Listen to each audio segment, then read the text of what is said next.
Party people in the place to be, live from 58 Dream Street. We're James of the Games. Hello, Stimpinski. That was a... I laughed aloud when that horrifying emoji explosion appeared on my on my screen. British, hello. Oh my. One of my... So, as we creep... I shouldn't even say closer to the end of the main academic year, the winter semester, just yet, because it is not even the end of February. All the hardest parts are ahead. What's not changed? Uh-oh. Hold on a second here. Oh, no. There we go. Now it's updated. Oops. Well, sent out a very confusing Twitch notification to people. Oh, that's frustrating. I was on my game in terms of actually updating the information in OBS, and apparently I neglected to click the button that syncs that information to Twitch. But here we are. Okay. It's a momentous day. We're going to finish Live Alive, barring unforeseen disaster. Now, I've said that we're going to finish Live Alive, I think, 3 weeks in a row now. So, the disasters have been unforeseen. And perhaps they shall continue to be. But my ambition here... Thank you, British, for your understanding. My ambition here is to get this done and to start Pool of Radiance next week. It's also a momentous day. This is a very silly thing to admit to out loud. I'm going to sound silly when I say it, but I'll acknowledge it. Which is this. I've been streaming for a couple of years, almost. Drawing up on 2 years of this. And besides that, I use a computer professionally, and etc., etc., and for recreation. This week, I purchased a proper laptop stand and monitor stand, so I no longer have my laptop and my monitor on stacks of board game boxes in order to put them in an acceptable eye line. And it's game changer. Just both the amount of space and how much nicer it looks. It's absurd because why did I not do this before? It's not like I can say oh geez, money's tight. I'm an affluent, childless man. But anyway, I finally got around to it. And I'm very happy about it. Here we are. We're diving in. I should mention, because it's real last chance stuff now. The only custom channel reward I've yet to create and add to this channel is Pick a Pool of Radiance party member. There are 2 slots left open. I'm starting that game next week. So if anybody's interested, go sign up soon. All the rules about what you can and can't create and what information I need are in the Discord, in the Dungeons & Dragons channel. We'll fire it up. I've created the 4 characters that folks have already brought to us. Okay. Here we are. Now, I'm getting pretty excited. I haven't played much Pool... I've played a little bit of Pool of Radiance and a fair little bit, not even that much.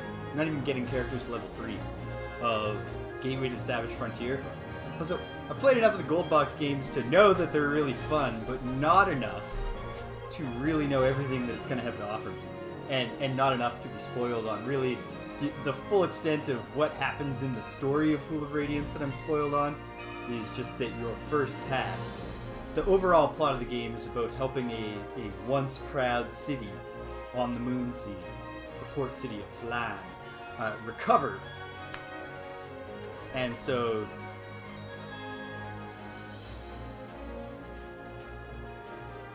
I probably do. Certainly the let everyone pick a Pool of Radiance party member scheme is, I think, going to be fun, and that's good. But it is certainly not going to optimize. So it won't be ideal for me if people do take both of the remaining slots. But so far we do have some pretty good coverage of people at least my big request was, please, if you make non-human characters, multi-class them. And that has come to pass, I believe. Anyway, it's gonna be interesting. But here we are, live alive. Let's focus on this for a moment. Last week, I had realized, oh, okay, getting the good ending is not a matter of I'm gonna have to do the final chapter from different heroes' perspectives repeatedly or anything like that. It's just in the one run that I have going with Oboromaru here, I need to recruit all 7 party members before I go to the final boss. I've done that now. So, even though you don't see them in the current crew, Masaru, who's missing? Masaru, Cube, and Akira. Part of the team. Oh ho ho! What's next on the journey in Splittermond? Splittermond's the one where you have the giant spider, or the large spider, right? Where you're a beastmaster with a spider.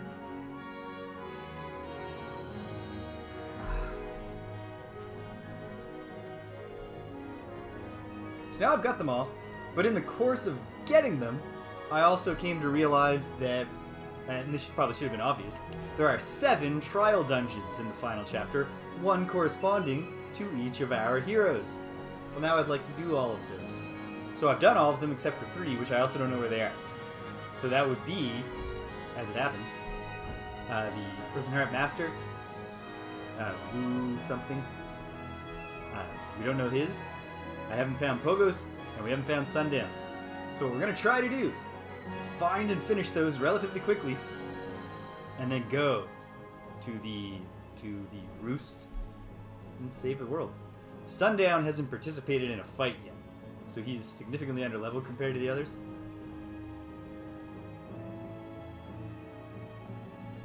Ooh.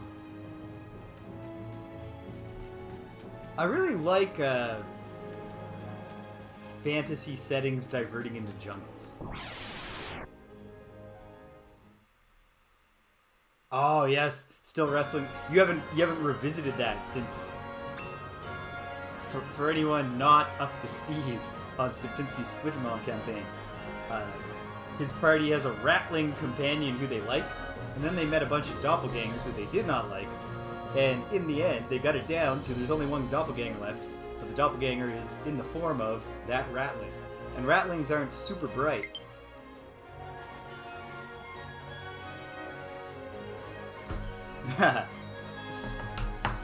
Oh whoa! Oh my goodness! I didn't even register the Nim.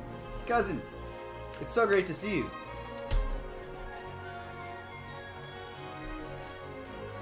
That would be a yeah. You could do a shitty direct-to-DVD. I love you too, buddy. I love you. We gotta get it together sometime soon. Although that gets easier and easier, I think, as it gets less shitty outside from week to week. And also, I renewed my driver's license, so I could even give you a ride or come to you. Those are both things that we have in our wheelhouse now.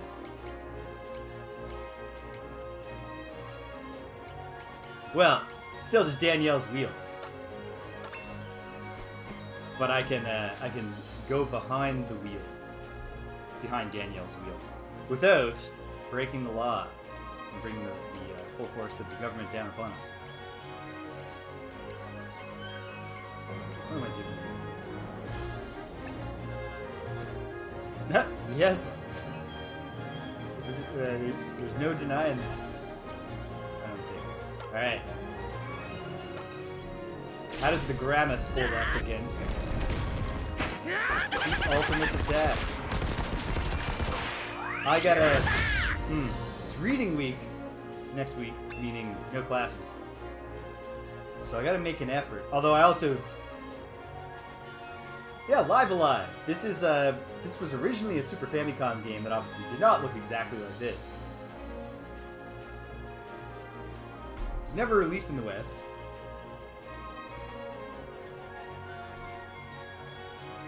Wow. British no, I did not know that. That is, that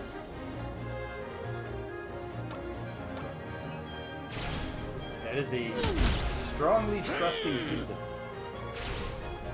Or perhaps just a sign of limited stake. Oh no, the stench pood interrupted me just before I unleashed the Phoenix, whatever. Okay, we can't do long charge things. We gotta take out some of these cavemen. Yeah, so Square Enix remade this Super Famicom Squaresoft game. Perhaps it's easier to lose your license in Mexico? I don't know. I have no insight into that at all. All right.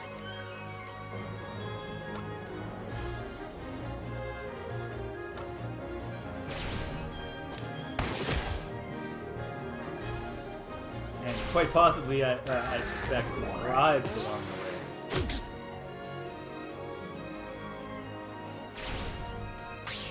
But yeah, so Square Enix recently remade this Live, and so here we are playing it in the what they call the HD 2D style that was originally introduced in Octopath. It's really well executed. Like the style generally is a really effective hybrid of high-level fancy effects on top of quality pixel art, with kind of the like pop-up book approach to making the whole thing 3D, such as it was. I really dig it, and I really like this game when it was a Super Famicom game. I just played on emulator, and it's been nice to revisit it. The gimmick of this game, if you're still here, cousin, is that at the start, you choose from one of 7 different heroes, none of whom are from a standard like fantasy JRPG set. Like, for example, these 4: a ninja, a kung fu master, a cowboy, and a caveman. And then the other 3 are like an angsty teenager in the near future, a fighting dude, like a professional competitive fighter in the present day, and a robot from the far future. And then after you clear all 7 of their chapters, you unlock the 8th chapter, where you do play as a traditional fantasy JRPG hero. Ooh, triple twist. Sundown kid learning new moves. You play a very traditional kind of JRPG setup, that even has kind of like the Dragon Quest scene of the king in his throne room saying, "Go save my daughter from the Dark Lord." You should look at Sundown's equipment, since we did just recruit him. Don't think I'm going to put him in the Helm of Nightmares. It doesn't seem appropriate. Custom tailored hat. Porcelain bowl. The problem here is that Sundown does seem like he should have a cool hat on. I'm just going to give him this custom tailored hat. We'll imagine that it looks good. He's dual-wielding peacemakers. I do not. Oh, I do have an alternate gun. Solid shooter that'll enhance attributes when drawn with the right hand. I don't actually know which is the right and which is the left. The buttline special here will enhance his speed without taking down his attack. Sure. He's still dual-wielding guns, which is cool. A jacket. Anyway, so the classic JRPG fantasy heroes storyline ends terribly, and everyone he loves is dead. He has killed the king. It wasn't his fault; he was tricked, but he did kill the king, and all the townspeople hate him. He's a wanted man. His wife kills herself in front of him, out of sorrow for the death of his best friend who betrayed him. It all goes really badly for him, is what I'm saying. And he reacts to that by saying, "You know what? I'll just be the Dark Lord now." And so then he becomes the villain. And then all of the heroes are drawn through time to try to do something here. Try to save the day. So you wind up with like for example, my fun current party of a caveman and a cowboy and a mermaid tights go way better for the stats. But I can't imagine doesn't fit the character. Let's give him the fine leather boots. Eventually they'll be well-worn boots. Like the boots he took off. Okay. Anything that makes sense for him to equip here? Yeah, the sheriff's badge. Looks cool, doesn't seem to do anything. That's fine. Yeah, have a unicorn horn, why not? Up his speed, feet of the moon rabbit? Sure. Whatever. Okay. So I gotta find 3 hidden dungeons in the relatively small kingdom of Lucrece, or former kingdom of Lucrece. Now the Dominion of Hate. Now that Orsted has become Odio, Lord of Darkness, and caused the deaths of everyone who used to live here. I have 2 theories, which might... I'm very confident that my 2 ideas will find at least 1 dungeon, but wouldn't it be awesome if they found 2? There are 2 spots that while I was doing Orsted's storyline, I kept going back to these 2 spots on the mountain thinking, like, surely there's gonna be something here. And there never was. But perhaps there shall be.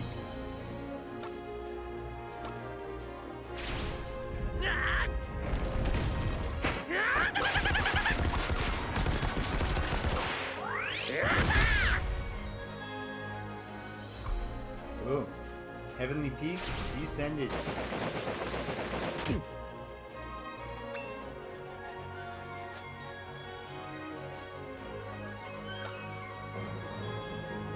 Wait, have anything? Big shout. Heard all. Scare bad. Big shout. So what's this triple twist? Fire 3-round burst faster than the eye can follow in an enemy. Shoot the bear, Sundown. I believe somebody told me in the chat long ago the long New Year hiatus has taken away all the folks who were coming back who were specifically tuning in to watch it. None of them moved back, or they haven't said anything. Ah, what are you gonna do? The internet wasn't working.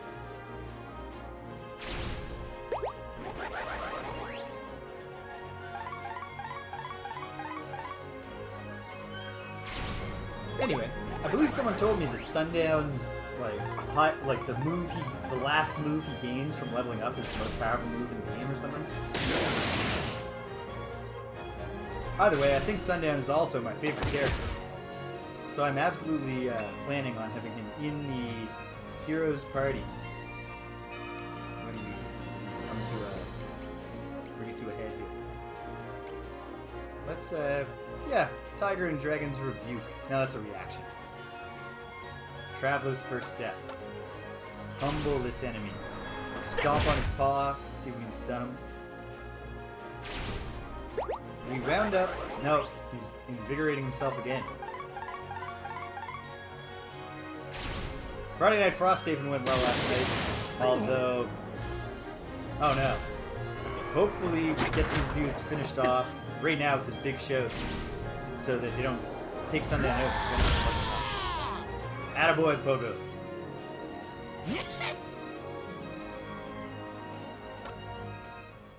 Excellent. Yeah, Friday Night Frosthaven was fun last night, although we fell short of an important goal because Lauren had to work for the second week in a row. And so what we did the week before was we said, we gotta beat this scenario in a single night so that if Lauren's free next week, she can join us. And we did. And then she couldn't join us again. And we did not... we would have if we had done the thing we've largely been doing where we push a little later than Rich is normally comfortable with. But we could not do that because, and this is very fair, Rich ran into a problem yesterday where... oh. So there's 2 spots where I kept thinking there'd be a secret cave. I gotta remember where those spots are and go to them instead of just reflexively running up the mountain. One of them I know is to the left and one of them I know is to the right. Yeah, this boulder. Feels like this should at some point reveal a secret cave, right? And it's now or never.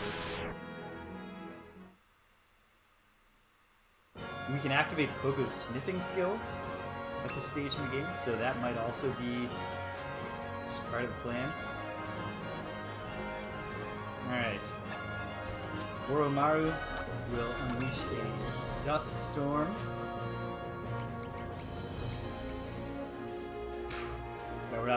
we're not spamming the most powerful attack just to kill a puppy. If anything, I'd prefer not to be killing the puppies at all. Say it. Wipe out a bunch of them. Didn't even touch the actual guy that I'm going for. Right, I should have just walked in and gone at him. Can Pogo get to him? Would Fly Huge Boom go over a puppy? I hope so. Beautifully done. One thing's for sure. The big fight here is going to do much better. When we get to the final boss, we're going to do much better this time. Everyone is much more powerful.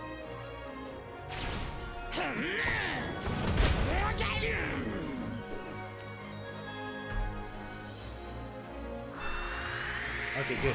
Didn't have to kill most of the dogs. So yeah, what Rich did yesterday was he had the day free. So he took his dog out for a hike. And Rich is younger than me, but like we were in the same grade. That's how we met. He's not that much younger. And I'm a young-ish fellow, I suppose. There, we have an examine option now. This was never here before.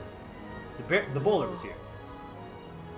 Okay, makes sense that this would be the Earth and Heart Masters trial place. You know, feels mystic, martial artsy to roll the boulder aside.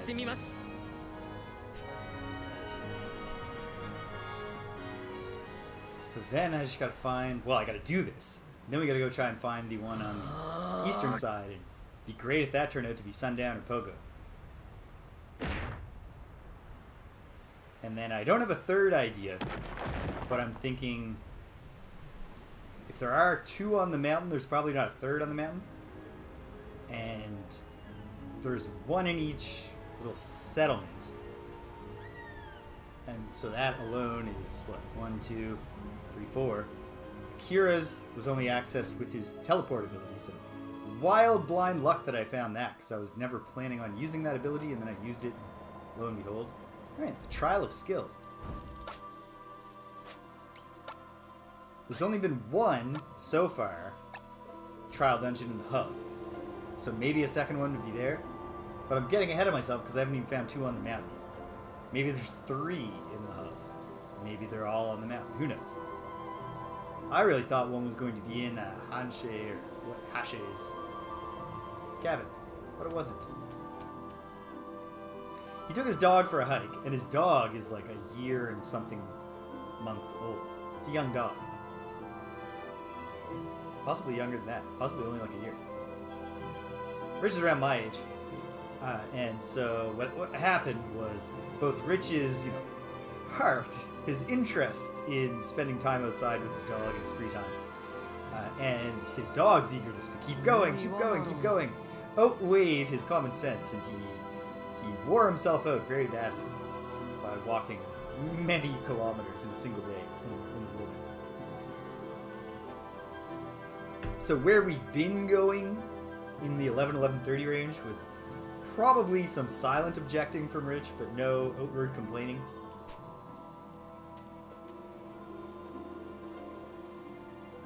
Oh. Okay. I'm reminded of the one I split with the secret technique on Mount Aspiration. Was that just the...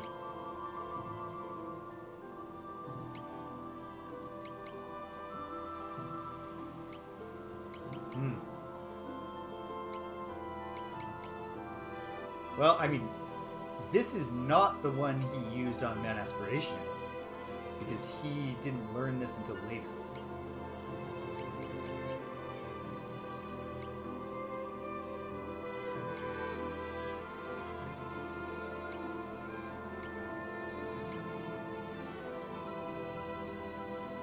I think this is gonna work. Okay, so the puzzle here is generous in the sense that I'm just going to keep choosing until it works. Was it just the hardship この strike. 技ではダメ。 Nope.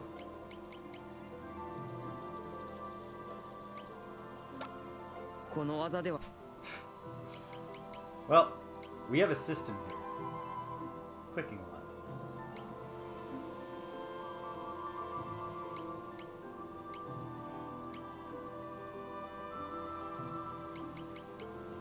Did I do this already? Yes, I did, この技では right? I recognize this is not the most efficient way to do this. この技では And yet, we're committed now. この技で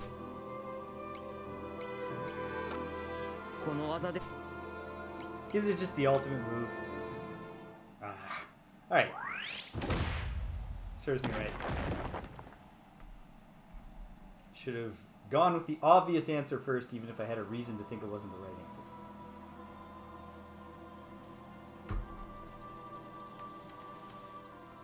So yeah, we didn't get through the scenario, but I'm very excited because I think, against all odds, I wound up with a battle goal that's I thought would be tricky to complete with my character, but I think I'm on track to complete the battle goal, and I think I'm on track to complete one of my character's masteries by summoning on the first turn of the combat, keeping the summon alive the entire combat, and having the summon get 6 kills. So far I've got 3 kills, but I'm right in track to get the 4th one. We have 1 room left, and no damage on the summon, and I haven't even deployed my ability, pardon me, to nullify 3 successive sources of damage to my summon. And my battle goal is supposed to be secret, but it occurs to me that probably Rich or Greg are not going to be watching this. And so, I'll say that my battle goal... What am I doing? My battle goal is to... Excuse me, sir.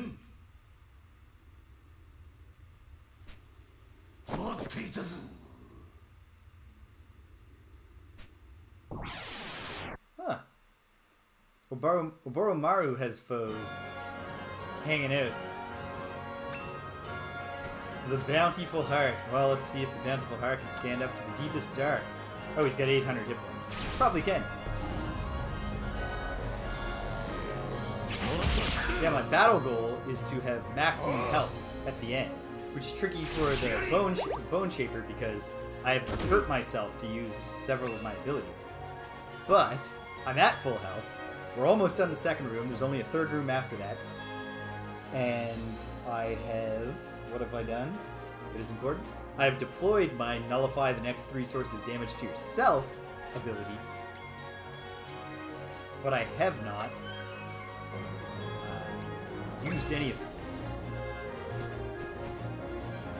I'm close to the end. Start burning cards to nullify damage. I think I can pull it off. So that's pretty exciting.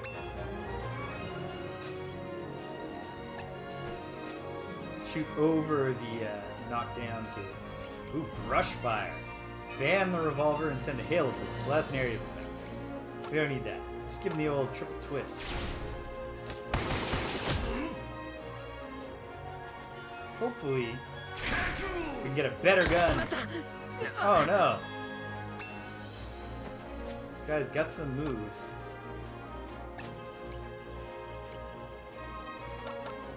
I don't think it's going to save him. I do not think we're at any risk of being defeated. Although we are... This is not a party configuration that loads you down with opportunities to escape. And this guy is very sensibly distributing his attacks. Does not seem to be helping him, but...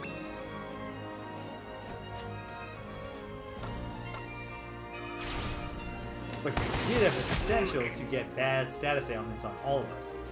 And then he was free reign.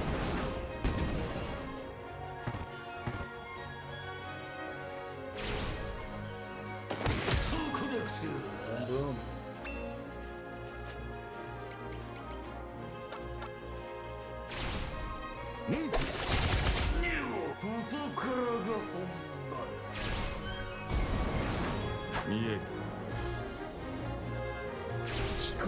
At some point, I think. Well, at some point, I've never done any. I have never put a single promotional effort into gathering attention to this channel or to anything that I do. Unless you count saying the other things that I do at the end of a given episode. I should probably, at some point at least, inform the Gloomhaven community that we have a fun 4-player live every Friday, but also available on demand on YouTube playthrough of Frosthaven going on. That seems like something that I might be able to draw people in by telling them about it. I don't know where I'd even start to go to say, hey everyone, I'm the 700,000th person doing a playthrough of Ultima 7.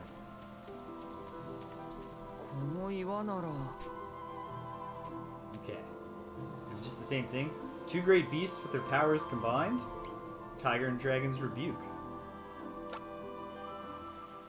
Nice. That's not a high-level puzzle or anything, but it's nice. I like it. And I'm not sure. I don't think we've encountered a random battle here yet. And I support that entirely. Hey, dude. Not that we won't keep a loin guard.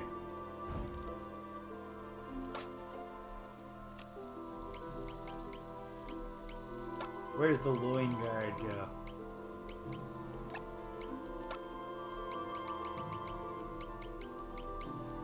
Oh, you know, it's probably leg armor if it's anything. No. Is this a silly joke thing where we found a cup but we don't know? Don't know what it is? I have no idea what's going on here.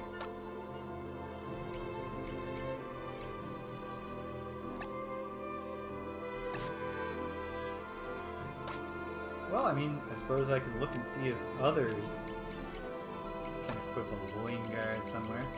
Let's look at the inventory and find out what it is. Loin guard. Oh, it's body armor. Horn for need, protect, very need. I should have recognized from the word loin that it was going to be a caveman thing. And... try it out.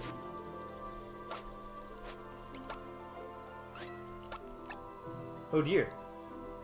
I have to feed my cats. Excuse me one moment, gang. I'll be right back, and we'll get back at this. Hang tight.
Alright.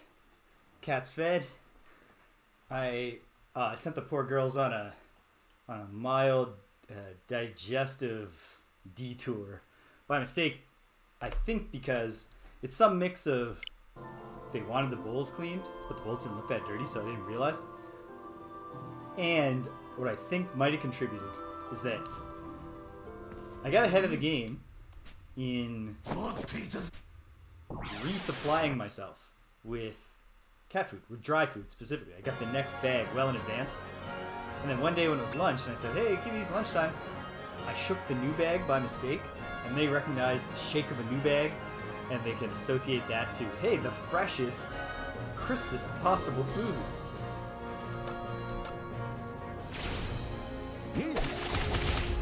And so, sadly, when I realized, oops, I shook the wrong bag and I gave them their regular food, they weren't thrilled.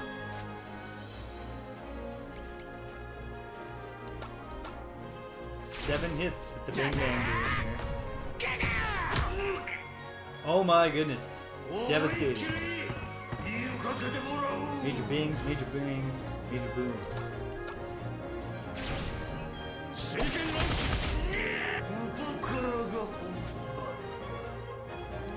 Finish him off. Triple twist. Thanks for playing, pal. You guys are all being treated as boss-type enemies, even though it's the same guy twice and he's not that tough. He does have a lot. He has boss levels of HP at least.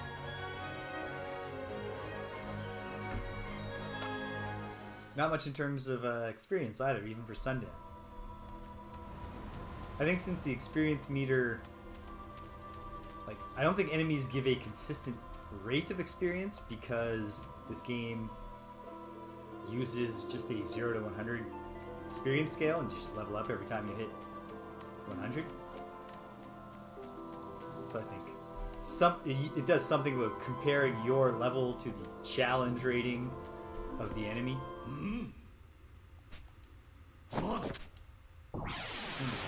Disappointing to have to keep fighting this guy now that I realize he's not giving a ton of experience points. But oh well. What we can do is just get better at taking him down quick. I think we actually found the optimal route, which is just hit the Bing Bang Boom, hit the Shuriken Barrage, get Sundown in there shooting people.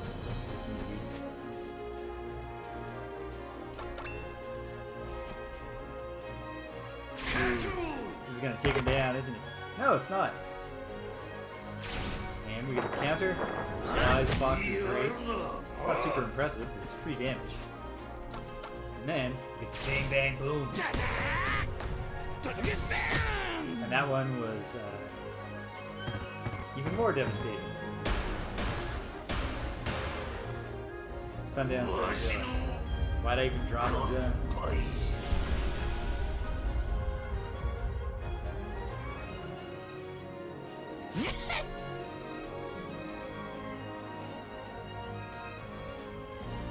Second here.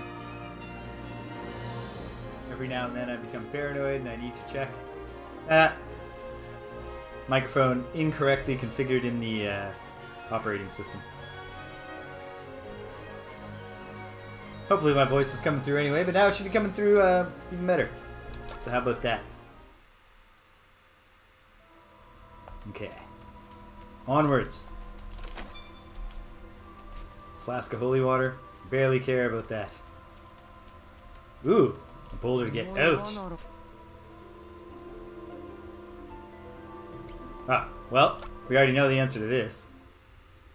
Disappointing that they don't all have unique prompts. There are a number of moves that the master can use.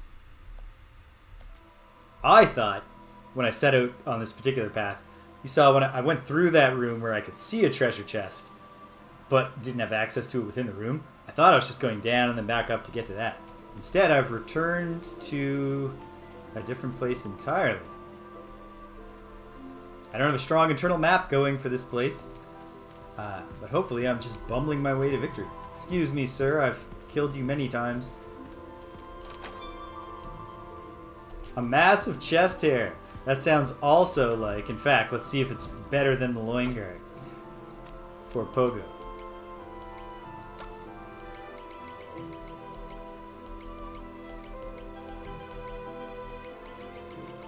It's possible that it's just this. I thought that was what Pogo start. Ah, whatever. Whatever. What about this one? Even the smallest among us can fell gargantuan giants with speed and agility. I'm betting on Chipmunk's delight, but let me look. What else is here?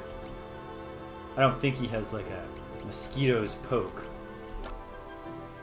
Yeah. The smallest among us are indeed the chipmunks.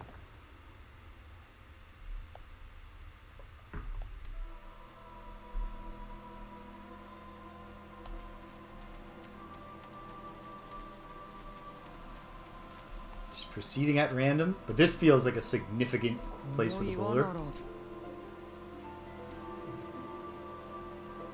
Better to strike and retreat in the same motion sometimes, like with the... Oh, no, not the lion's dismissal, the monkey's withdrawal.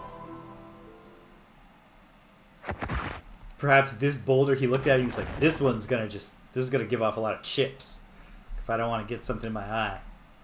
But I don't also want to untie my bandana just to tie it over my eyes for a moment. I will have to use my grace and agility to strike fiercely and then leap away. Sorry, dude, but we've taken down several of your ilk. Gold hairpin. There's only one way you can have a female character here, because the Earthen Heart Shifu's story culminates in 2 of his students being killed and then eventually him being killed, and the one surviving student, which for me was not the young lady student, being the one who carries on and comes to this chapter. Relentless martial artist. This fellow is relentless. Give him that. And he's had his appendix out? Is that what the game is implying? That big scar in that particular spot on his belly? I assume it's not a C-section.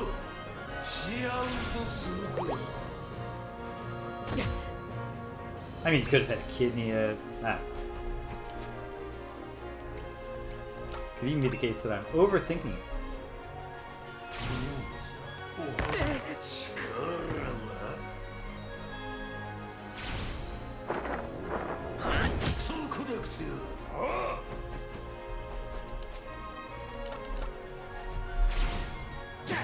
Bang, boom. Come on, take him down. Oh, man. Incredible. We are going to bing, bang, booming so much between now and the end of this this game here. I might swap the Earthen Heart Master back out for Akira to do the final fight, just because Akira has more healing abilities. But I think Pogo, Boromaru, and if we get him leveled up enough that he actually becomes as great as I believe he can become, we get Sundown going. Another boulder. The Shifu taught us there's only one way to begin the longest journey, and that's a single step. The traveler's first step.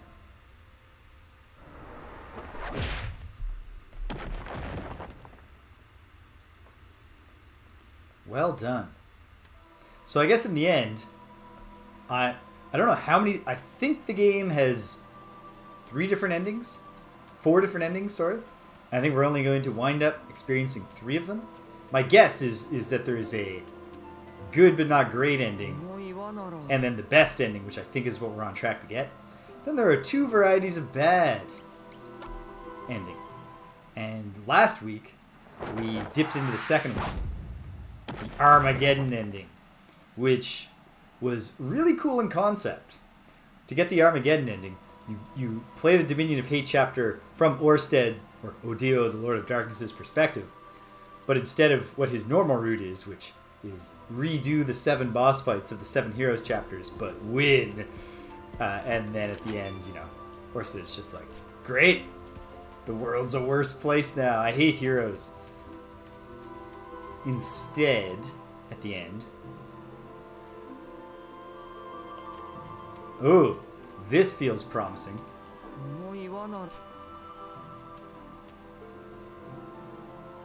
Predator knows when to stand his ground and cast aside his prey, the Lion's Dismissal. A move that does damage and then pushes the enemy away but does not involve retreating yourself.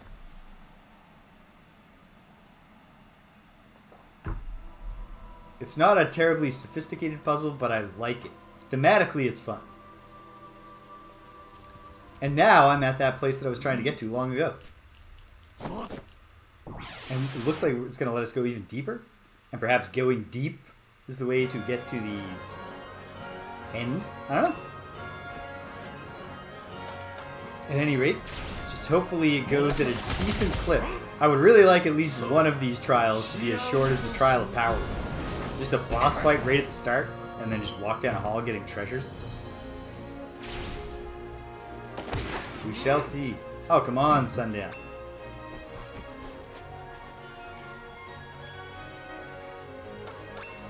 Oh, I didn't even need to do all that moving. Don't get interrupted. No interrupt. Just a real bad hit in the face. Pogo could get this done if he's accurate. Oh my goodness. He's growing more powerful.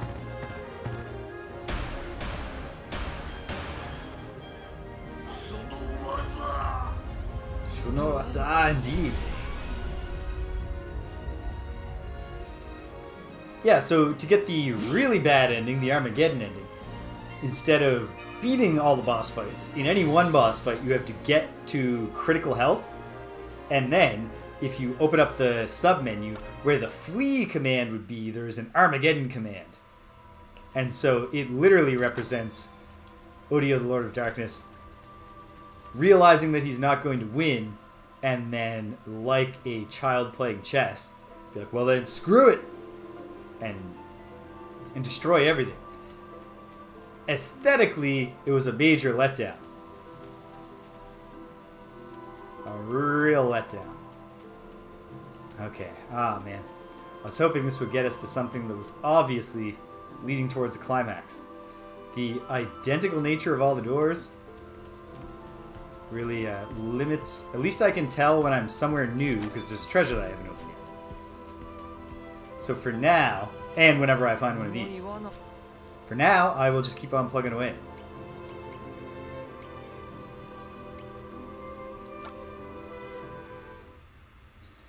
Worst comes to worst, I will think about it and try to construct a conceptual model in my mind of how this cave is laid out. But not yet. Not if I can help it. Okay. Well, this one seems promising. It's off to the side. Yeah, aesthetically, there just wasn't that much to the Armageddon. It briefly showed all the heroes at their climactic boss fight, and then just a simple spreading explosion effect. They don't react to it. You do, in the credits sequence, get like a final line from Orsted, like exulting in how he's destroyed everything. Now the world's the way he wants it. But even that, I thought, would have been more impactful had it happened, like, if we saw Orsted, like, in a void, being like, yeah, I regret nothing. I truly do hate the world and everything in it. Oh, there's one we haven't opened, which inherently is promising.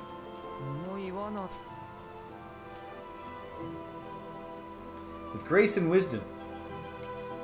Well, we got a new one. Alright, what is grace and wisdom? The wise fox... Oh. It's like, the wise fox has grace, but does he have wisdom? I suspect he does. That's probably where you got the name. Unless, like, he's... You know, it could be an ironic name, like you call the big guy Tiny. This is the absolute, like, dumbest fox. All the foxes. This is it. This is it. Sweet. Oh, wow. A boss fight with just an identical dude. Oh, different dialogue. Oops, I skipped it all. What if I say nay? What if I say no? I don't want to dance with you.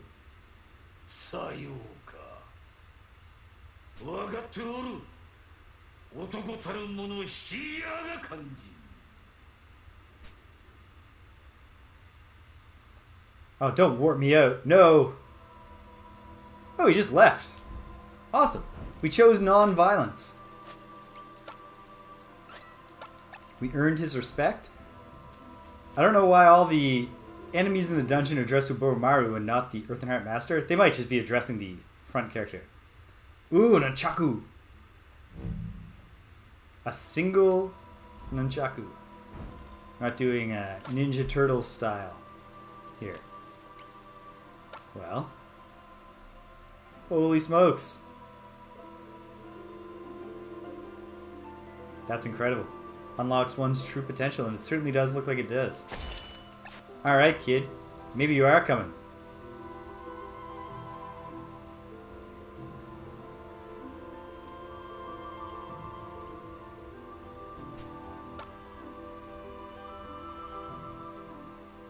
Do you mean the way... Are we talking about the same thing about how the foes in the dungeon, none of them are actually addressing the person who the dungeon is a trial for? Because that is it's just kind of like, that's disappointing. Or are you disappointed with that there was a peaceful way out? Okay.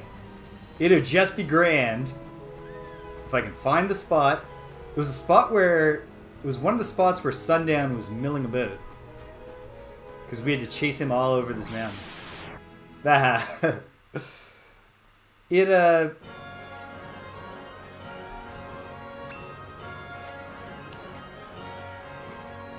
yeah, it's almost like the character's learning the lesson that Uranus was trying to teach Orsted, even though they were never there and they never met him and they did not learn that lesson. Because certainly our beloved heroes here do manage to solve most of their problems with violence. Although, actually, now that I think about it, Oboromaru in particular, I actually did do the pacifist run with him. So even though it makes no sense that he's the one being addressed by the enemy, it does make sense that he'd be like, listen, man, I only kill ghosts. Ghosts and puppet demons.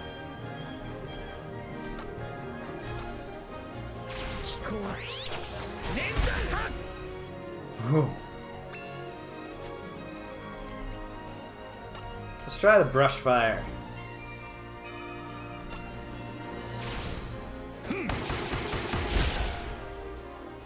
Nicely done. Turns out that bear's weakness is being shot several times.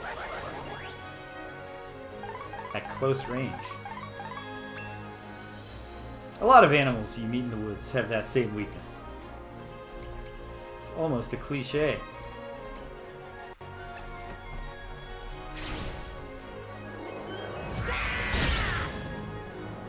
Oh, sweet. Got the interrupt.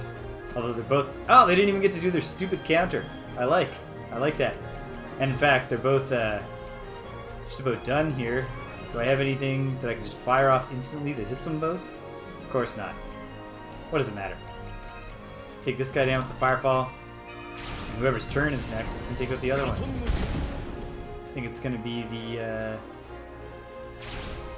Never mind. Never mind, he got his turn next. Ah! Sundown's got it. Boom. Some of these characters you feel like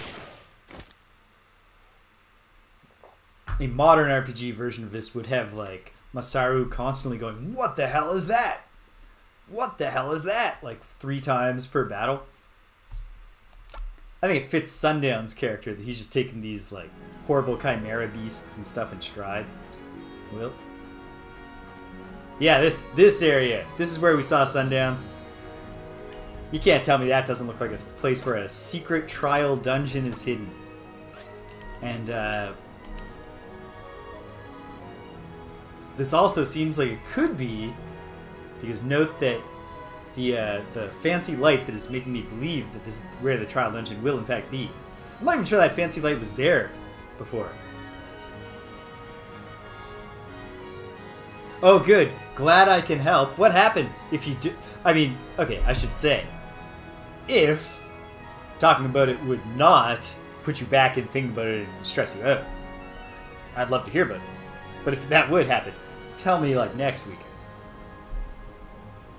Got it. Okay. Examine. Ah, didn't even need to use Pogo's ability. I was thinking this, you know, it's literally gas that he could smell.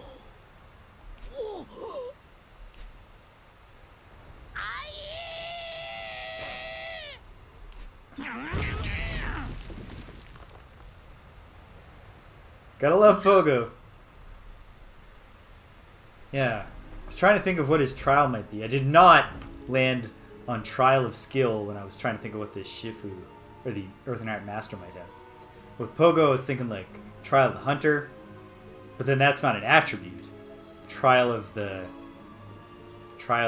Survival, Trial of...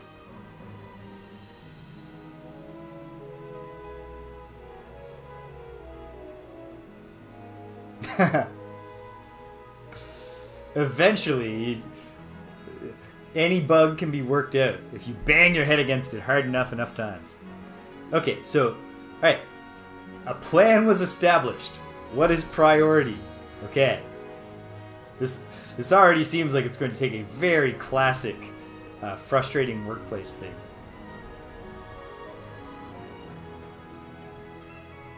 Trial of Instinct. I think that was one of the ones I listed off. Not today, but last week. By the way, makes sense. Here we are. The Trial of Instinct. I know I just saved. I'm paranoid. Alright. Oh. The gimmick of this dungeon trial will clearly be using Pogo's smelling ability to figure out the right way to go, right? I should not just charge off.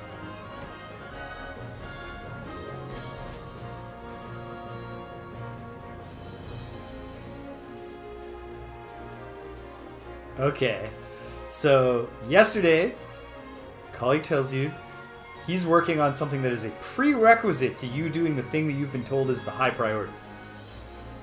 Okay. It's not hard to imagine how this could get real bad real soon.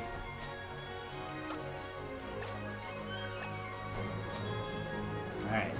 I know I'm taking a big risk here that Oboromaru is just going to get the stench boot on him. But...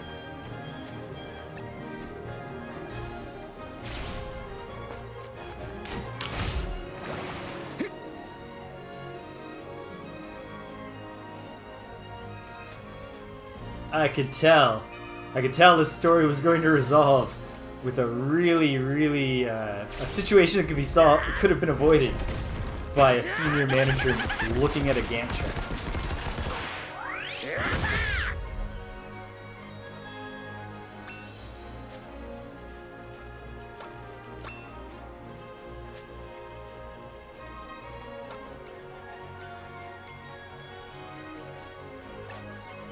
Sundown's going to take one step, and then he can do his brush fire. Why didn't I do the brush fire to involve the Gramoth? Whatever. Phoenix Call. He got it off. That is going to stop both of those cavemen out of death from getting their charge attacks.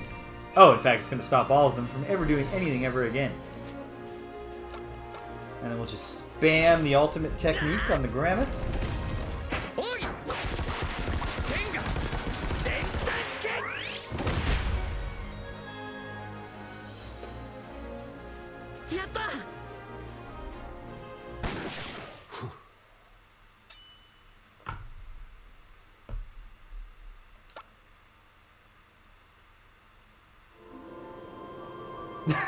Of course, yeah.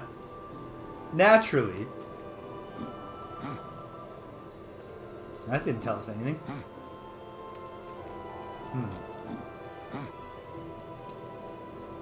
Oh, there's a smell. Meat. Okay. I guess we should follow it. We should trust the instinct, even if it's like, are we looking for meat? Real kick in the pants that it can't be sorted yet because of the availability of said manager.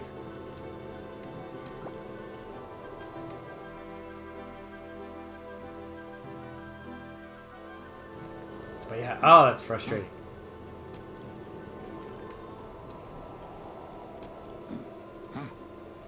Oh!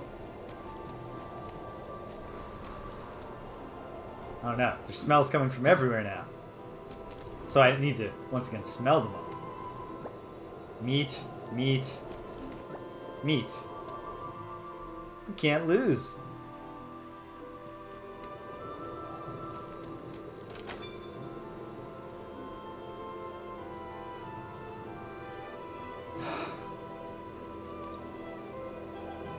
Of course.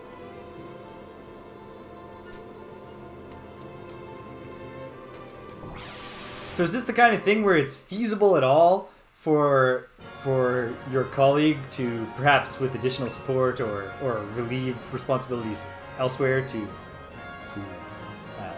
know, bring that week 16 thing a little back closer to week 12? My assumption in all cases like this is that the blame will accrue to the person who is not responsible but who was told. Yeah. That was a thing that I was entirely willing to believe, even without, you know, having any experience in a German workplace.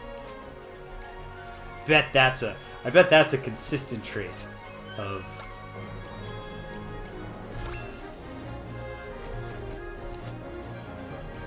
What do we think? Can Tsunayoshi withstand the Bing Bang Boom?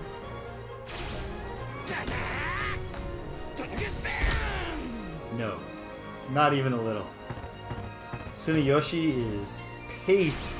He is red bean paste now. I don't love the whole thing where I just barbecued all the puppies. Not all the puppies! There we go. Whew. That's a happy ending. 2 puppies survived.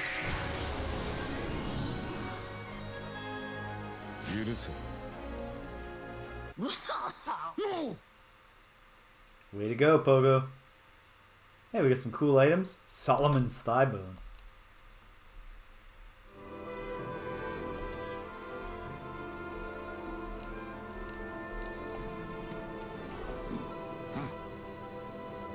The clouds still come from all 3? I guess that just means, hopefully the meat smell is telling you this is not a dead end. Oh, okay. Probably that's not an exciting treasure end yet. We're gonna go get it. Before we do the middle one, which seems to be advancing in the trial.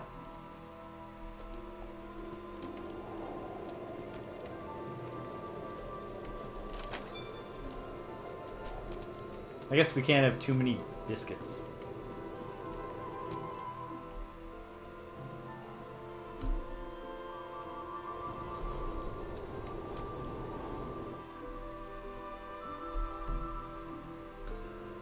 Anyway, that sounds like a real frustrating situation. I'm sorry that's happening. What's going on here? The statue's features are twisted into a terrifying rictus of mute horror. A word or name appears to be written on its clothing. You attempt to make it out. Watana. The remainder is too worn to read.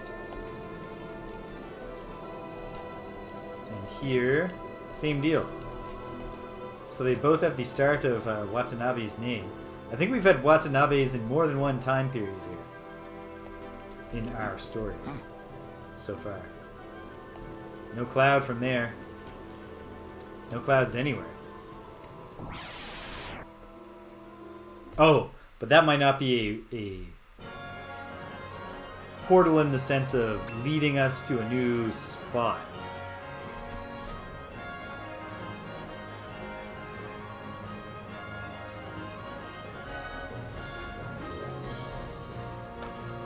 Oh, man.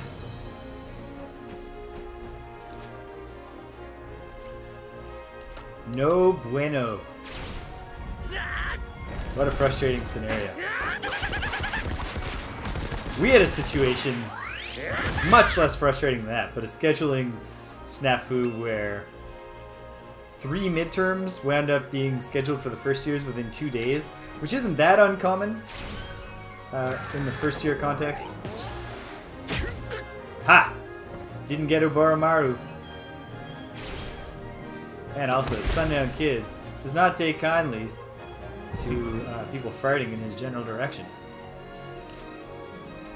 Just do the big show. Wait, the big show, I should have just waited a second and then done the Bing Bang Boom. There are not going to be many cavemen left.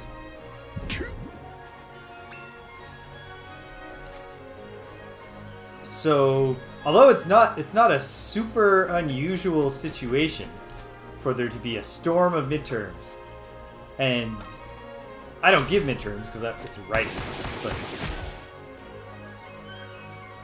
but I do feel a lot of sympathy for both the students. Getting hit with too many midterms can't be conducive to learning and effective performance, and it's needlessly stressful. But I also feel sympathy for my colleagues because we have it's a packed program. Students take 6 courses at once, so it's tough to accommodate them anyway. And also, although I've never booked a midterm, I assume that the process is something along the lines of a request gets submitted you know, I need a midterm roughly around this part of the semester. There, that's what I thought. Not a door to a new screen, but a door on the map that would then allow us... Yeah, there's our cloud, but also here's the treasure. Bird of Paradise Tail Feather. That sounds like something Pogo would wear as an... really bring his look together here. What does it do? Ups his strong attack. His special attack.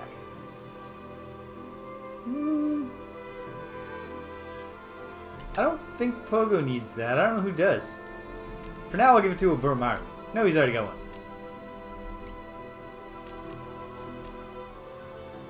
I'll hold it back. I'll give it to Akira if I do wind up bringing Akira to the battle.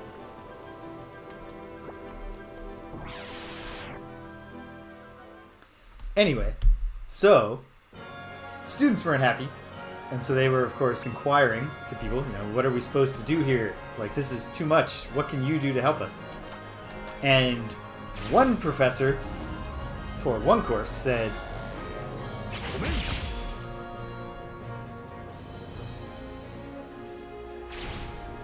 yep, there you go. That's the move. I had a feeling that you have you know, the experience as an institutional actor to do that, or else I would have said, here's what to do. So whenever people do come to me for advice on this thing sometimes, put it in an email. No one can ever deny that they knew once you wrote it down somewhere in an email. And Professor of one course said, doesn't this other course that also has an exam the same day as me have alternate dates? Like, isn't there a makeup exam? Maybe you could take that, and then you wouldn't have two on the same day.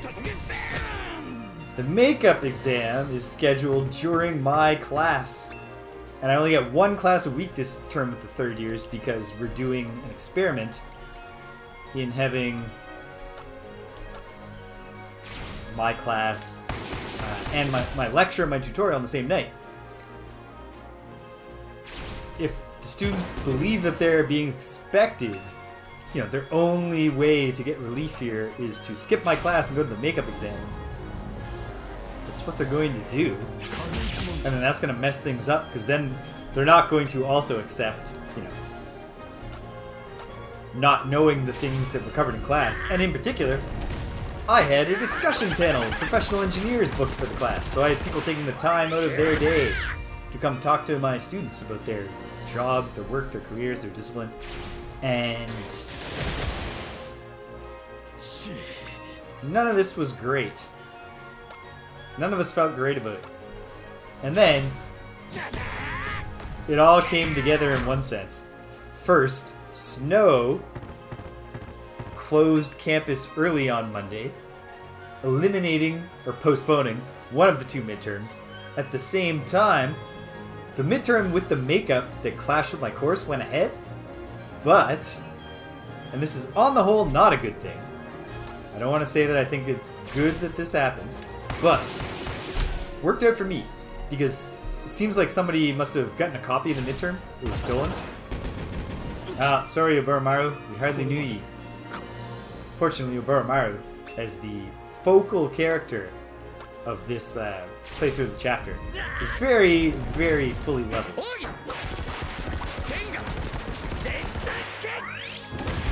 Boom. Bye-bye, ship of horrors. So yeah, the kicker,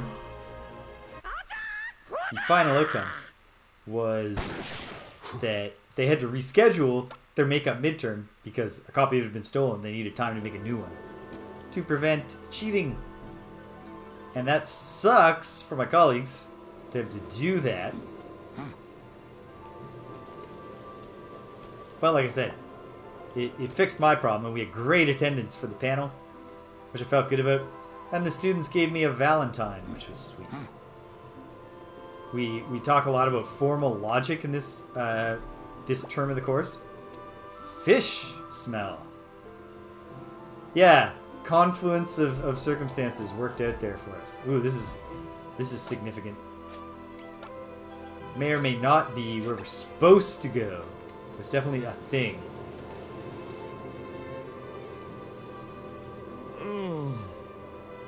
なんやあれ。ワイになんやよか。 We do. ほんならあんた黄金チュンまげ持ってんか。 I have the golden top knot. Does someone have it equipped though?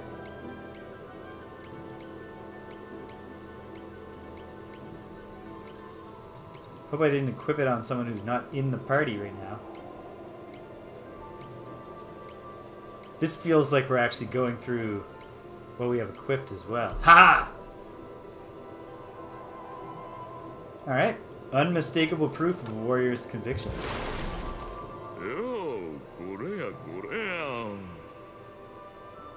Well, enjoy it, Mr. Fish.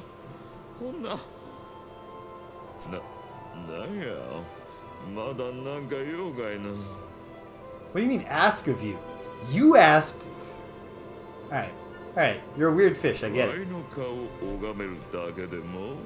Oh, this is what he gave us. Yeah, we do logic this term, and the students found a picture of me when I was much younger.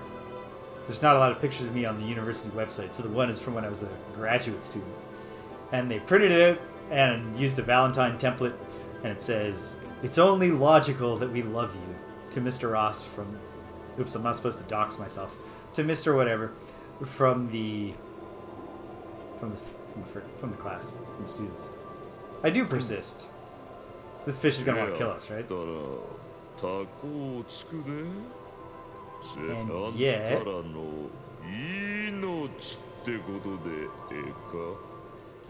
Yes.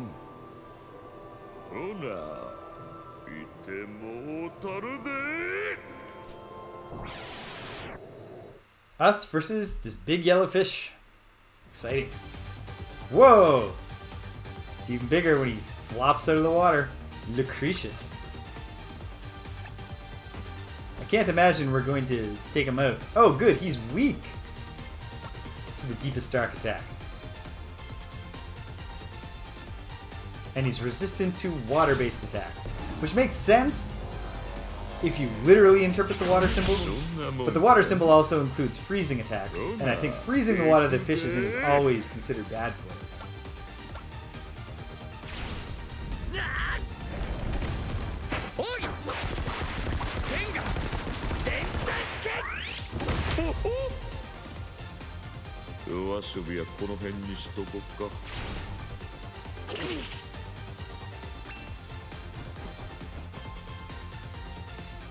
Oh. For anyone seeing this later, I had an exam at university once where the professor... Oh, now I've read everything not on screen. The professor forgot the exam, didn't show up. Had to reschedule. Then later, the exam papers were in his office. A colleague could have gotten them, could have written them on time. He was on a phone call with another professor who was in the building like a half hour before... Oh, man. I was TAing a course when I was during my first master's. And... it was midterm day, writing the midterm in the normal class time slot. That was both very effective and not that effective.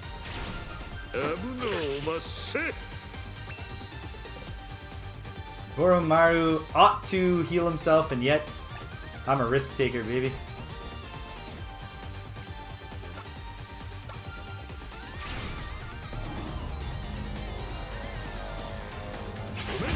Bam! Oh! Well, that didn't pay off.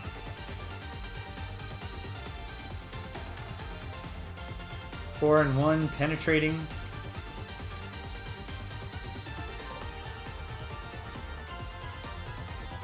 I have never done a multiple choice quiz, but I know generally. Yeah, but I was TAing for this course and it was midterm day. And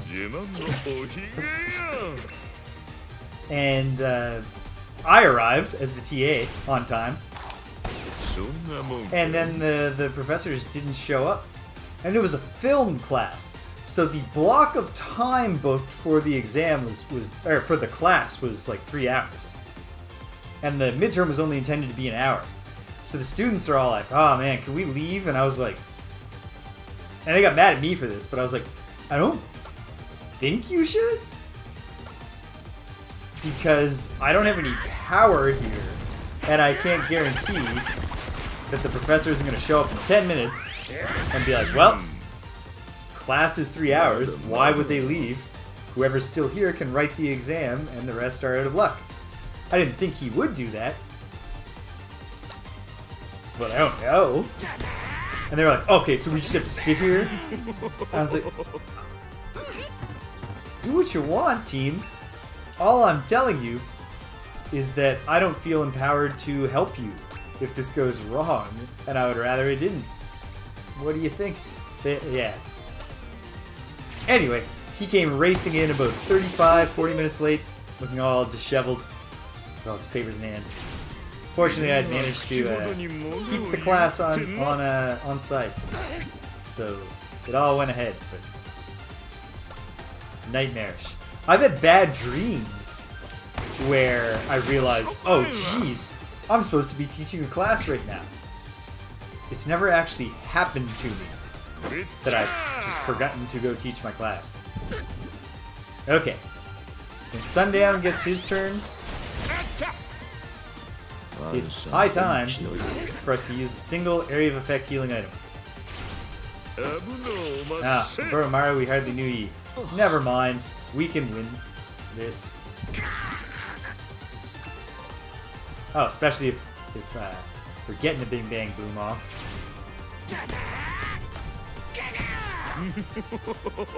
Well, even more so had it damaged him at all.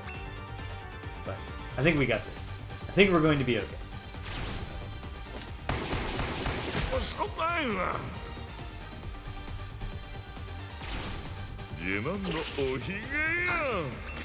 Massive overkill.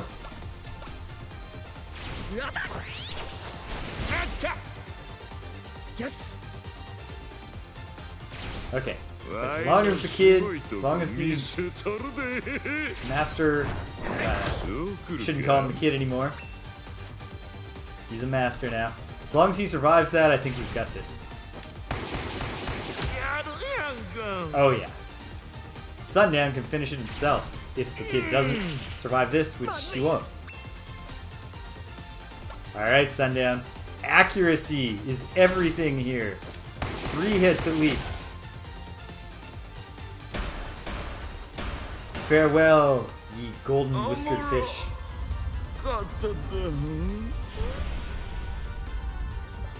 How are we time-wise? Not bad at all. About 90 minutes in.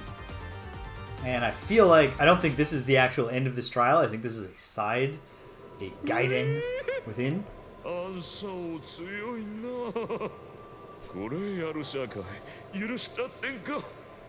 Hell yeah. A cosmic ring.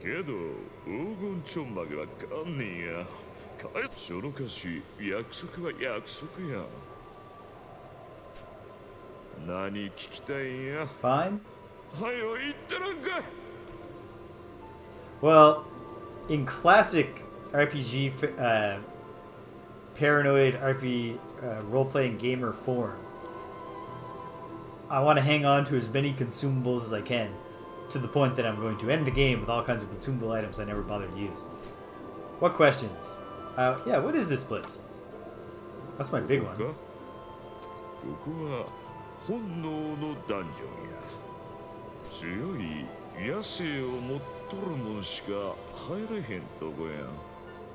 Ah, yes.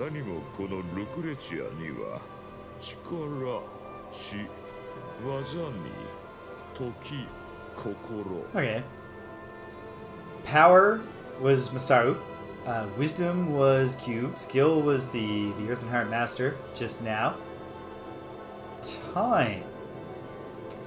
I don't know. Hold on.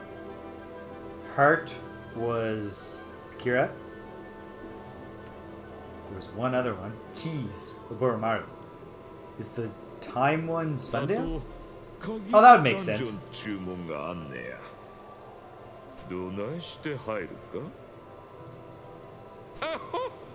何から何まで人に聞いてどないすんねんな。物事は自力で解決してこそ意味があんねんだ。わいは攻略本やあらへん。 I agree, Lucretius. まあこんなとこやな。とにかくいろいろ試してみるこっちゃ。 Yeah, me too.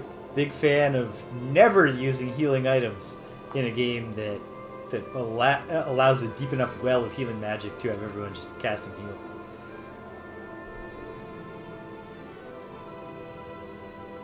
I mean, it was bad enough that when I had finished Dark Souls 1, and I started playing Dark Souls 2, and my buddy came over, and so he was seeing me play this game for the first time, and I was going through my inventory, and he was like, what are all those items called souls? And I was like, oh, they're like consumable items that just give you a bunch of souls, which are both experience points and currency in this game. But I'm hanging on to them just so that, you know, I want to use them when it's important. And he was like, were these items in the first game? And I was like, yeah. He was like, what? Did you finish the game without ever using them? And I was like, yeah. He was like, when they give you items like this, James, the point is to use them. And now I stick to that, specifically with consumable Dark Souls or Souls-like game items that provide the whatever the game's current, you know, if it's Bloodborne, Blood Echoes, if it's Elden Ring, Runes.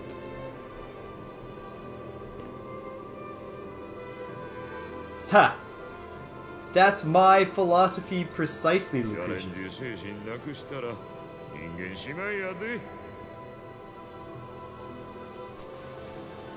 I agree. Can we ask the other questions? Hey. Please don't fight us again. Good. Who are you? I am curious about this.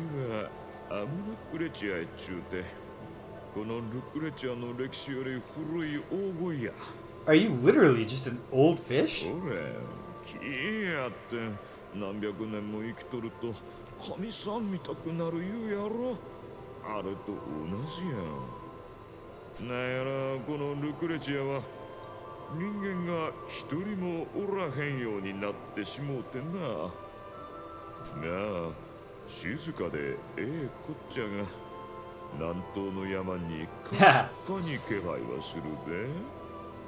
Yeah, the real hard ones are, you know, like say in Final Fantasy, your Mega Elixirs.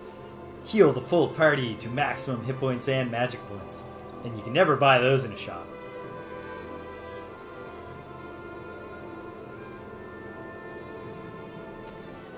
Oh, he's bitter.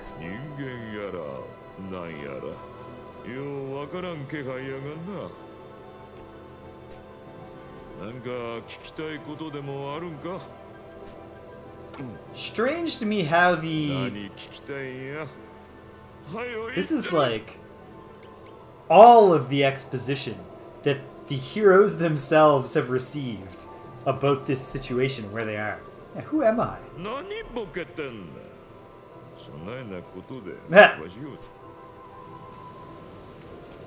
Great talking to you, Lucretius.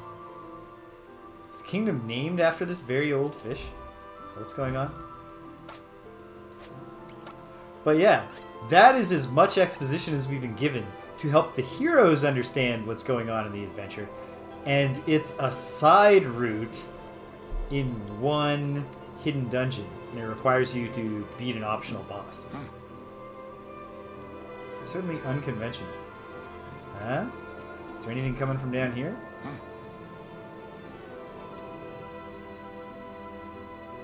I don't like not being given any guidance anymore. Oh, good. Guidance has returned. It's just the meat guidance, but it's something.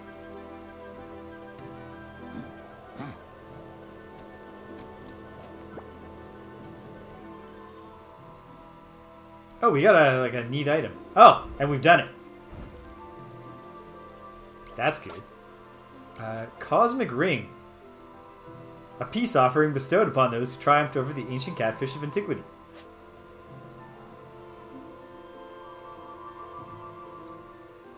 All of us can equip it? That's good. What does it do? Boosts your physical defense and gives you petrification immunity and resistance to all special damage types, except for Death Face. Yeah. Okay, cool. I'll figure out who to give that to just before we hit the end. It's a great stone axe. Pogo can't wait to start bing bang booming with this baby. Hey, he didn't even take the golden top knot. That's great. Holy smokes. Pogo was already doing absurd damage with that bing bang boom. And this is going to almost double his base attack and add 20 to his physical attack. Nice. It's all coming together. Alright. Well, that's 2 items off the to-do list. Now we just gotta find one more dungeon. Finish it. So find and finish. If we call that 1 item, there's only 2 items left on our to-do list. And then we're going to the Archon's Roost and we're putting this baby to bed. Feels like it's been longer than it has been. This game is actually it's compact. It gets a lot in. It does not overstay its welcome.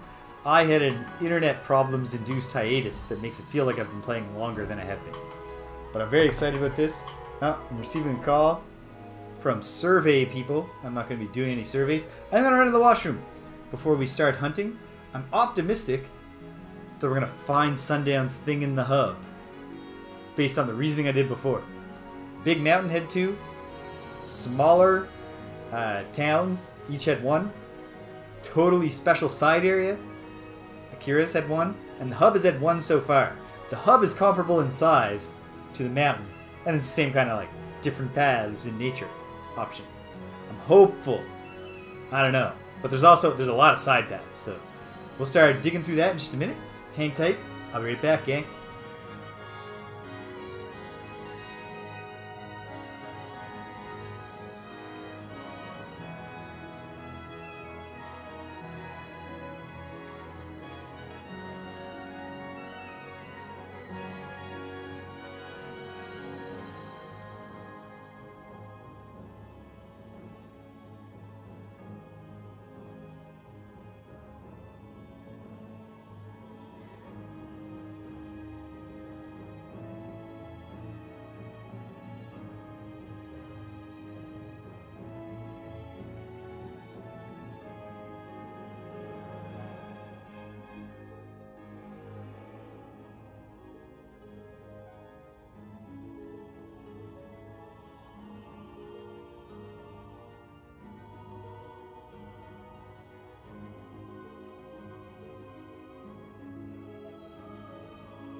We're back at it. Alright, good.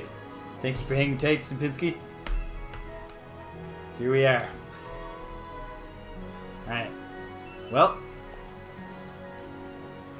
I think the way... Obviously, this is the offshoot where we found Trial of Power.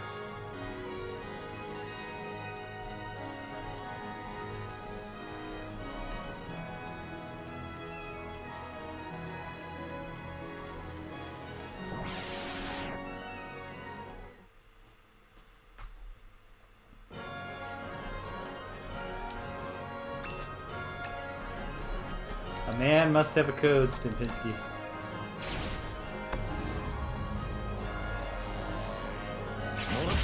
Boom. Thanks for playing. What you done?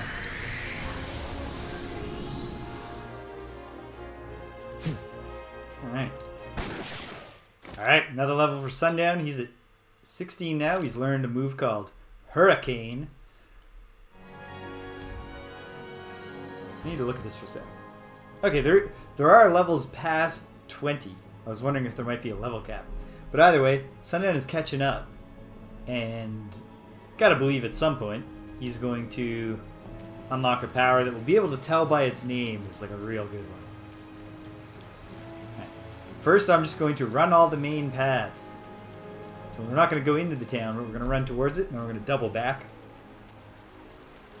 Then we'll start worrying about just, I don't know. No, this doesn't make sense. What am I expecting to find in the main paths that I haven't already seen? I think those smell lines that really made Pogo's dungeon stand out didn't exist before I had Pogo in the team. Well, what would appear for Sundown anyway? An entire town of people who need him to set traps for them? I have no idea.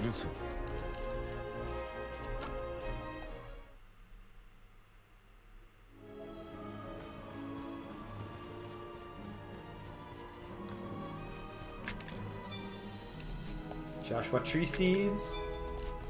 I'm not sure if those replenish or if this is an off branch that I never even found when I was exhaustively searching off branches and eventually managed to find Pogo by so doing. This is where Pogo was. Ah, so maybe I was coming down this way. I found Pogo. I very much doubt that, yeah, Pogo's room is not going to take us to...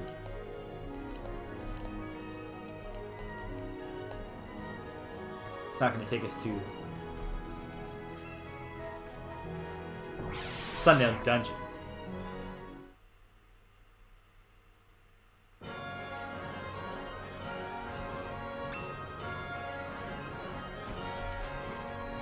Well, you know, don't love barbecuing the puppies, but I do love getting the random fights over quicker.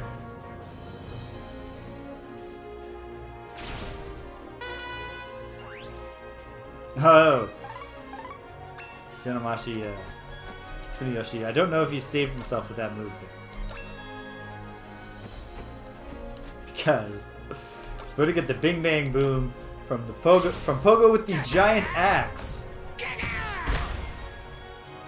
Yeah, terrible accuracy and still did close to what he was doing before. Yeah.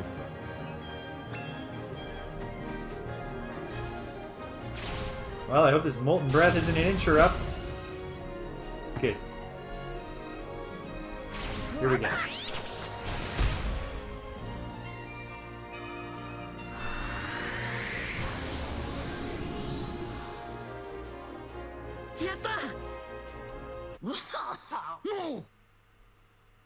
Pogo levels up. No new move. Pogo might have the... Oh. Right before I hit it, we found something distinctly different that clearly relates to Sundown. Not even hidden. It is on the main path. Hey, horsey. You want to take us to the Trial of Time? It ran off down a path that I bet either wasn't there before or didn't lead anywhere before. This was here before, but nothing happened before.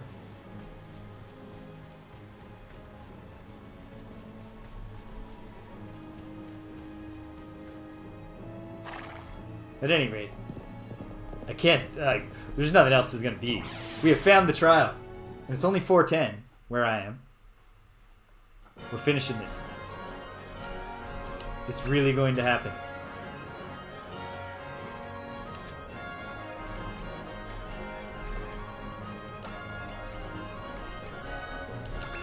Good.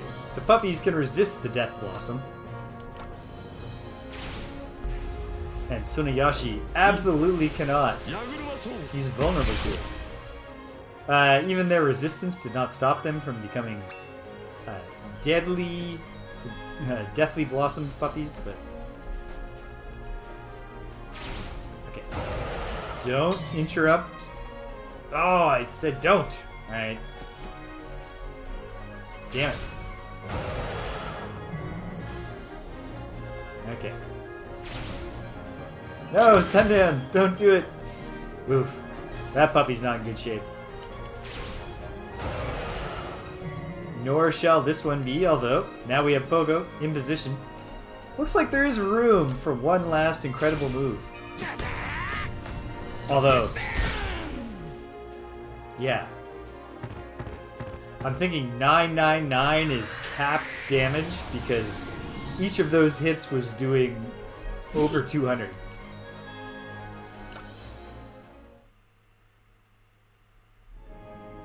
The Dark Lord Odio. He's not going to know what hit him this time around.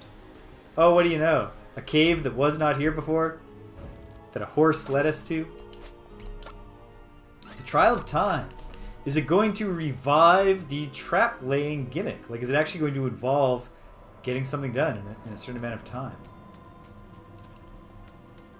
Or is it just a dungeon? Yep.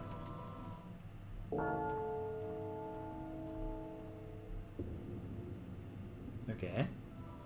A bell rang. What if it's a dungeon where we have X amount of time to run around collecting treasures, and then at the last bell we will just be fighting the boss?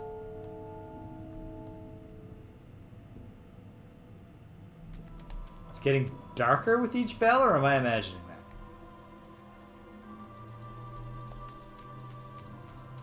At any rate, we'll use the classic strategy of random choosing of paths to explore this dungeon. That's the third chime. It is getting darker. It could be you run out of time, it warps you back to the start. It could be you run out of time and now you're at the end and you'll never get a chance to get those other treasures. It could be you run out of time and it's game over, but that seems silly. Okay. Can I go down here? Yes.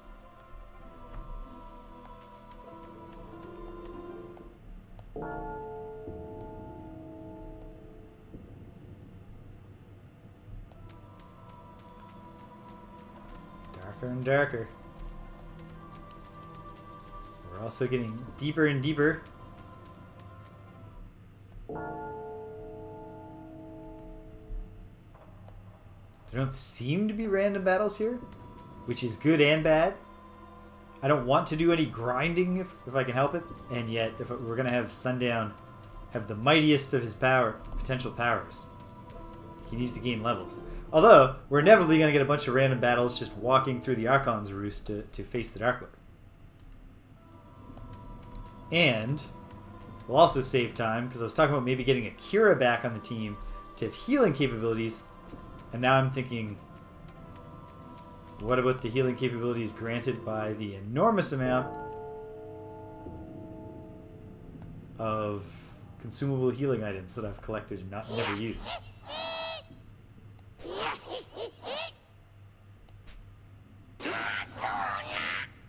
Whoa! I wasn't this was not what wow. I wasn't expecting this, like, freak angel thing. It's not quite an angel. Like the wheel type angel, but... yeah. I was expecting something that fit Sundown's milieu a bit more, but... Jaggedy Jack! I like their name. Are they weak to a move that kills them in one hit? They're not explicitly weak to it.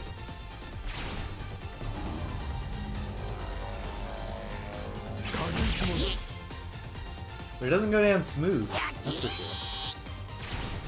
Are they extraordinarily powerful?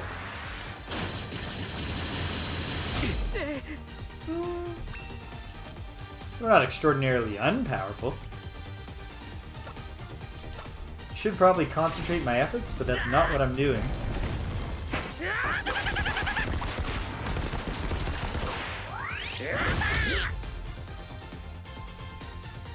I'm certainly not going to concentrate Pogo's efforts.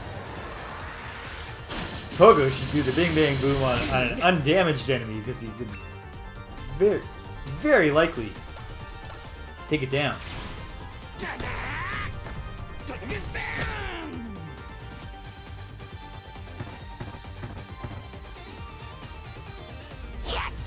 wears himself out with the Bing Bang Boom. So then the question is, when we beat these bosses, do the lights come back up and we're in the room with the golden gun or whatever it's going to be? Or do we... Oh, that's an area of effect. I think 4 and 1 is still my... Especially because the guy's resistant to wind attacks. Didn't get him, but this'll get him. Are you ready to experience the deepest dark, Jaggedy Jack? The lights could come back up and it could just be like, no, you're back at the top of the countdown. Solve the dungeon, because you'll have to fight these guys again.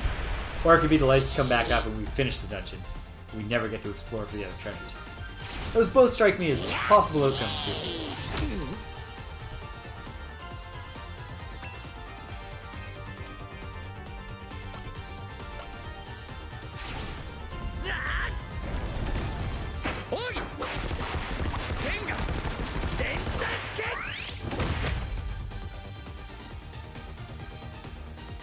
Three Jaggedy Jacks down.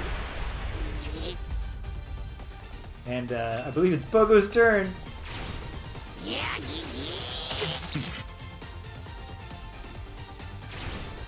So this is not going to end well for Jaggedy Jack. He's going to get binged, he's going to get banged, and then he's getting boomed. Ah. Pogo, get it together. This is do or die time. Now you're getting blade rained. I don't know, is the Earth and Heart Master going down?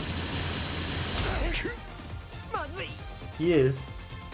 Oh no. Then he's gonna get shock damage. Again, he's got his ultimate attack. I think I can deal with him. Actually, there's no reason to go into the pretty spot.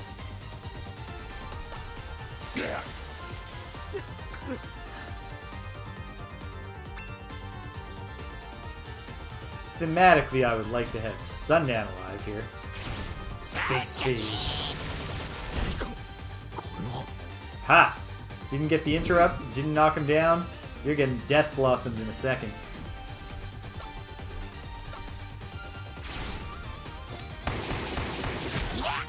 Pow, pow, pow, pow. Did some damage, but come on. Come on, Boromaru. Pogo has so much hit points. So many hit points. If this doesn't finish him, we just gotta believe that Pogo will land his attack. Actually, you know what? I should play it safer than that.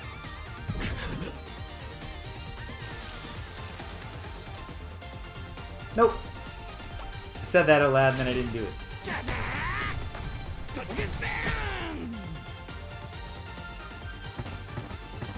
Is that enough? Yep. Why ever be safe? Cautious. Being reckless always pays off. Any new skills, Sundown? No. Alright. Well, hopefully you get a really good idea. It's a Cosmic Glove. No. Lights just come back up.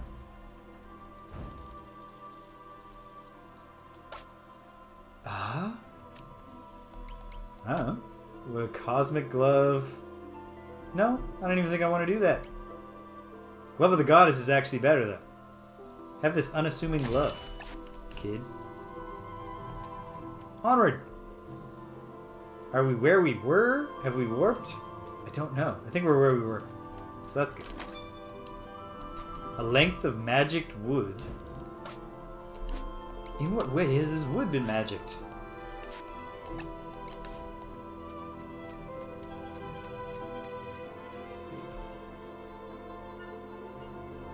Ah! Well, this one did not take long at all. It's a 44 Magnum. Doesn't even have, like, some cool fancy name. I was gonna say, how does a Boromaru know what a Magnum is? But he's from the Twilight era of Edo, Japan. He would be familiar with firearms. And, indeed, it makes him better.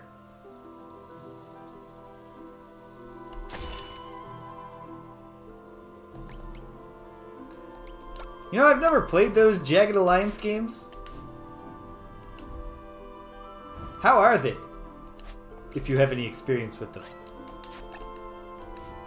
They're just kind of like pure like squad management tactics games. Is that a correct understanding of what they are? Where's my warp out of here? Is it deeper in the room? What about the game demands a mod for the second part?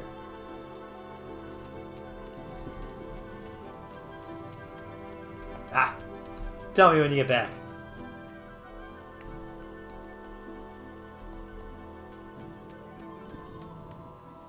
Is this the exit? Nope. It was a fake out exit. Is this the exit? Nope. But surely the next one that looks like the exit will be.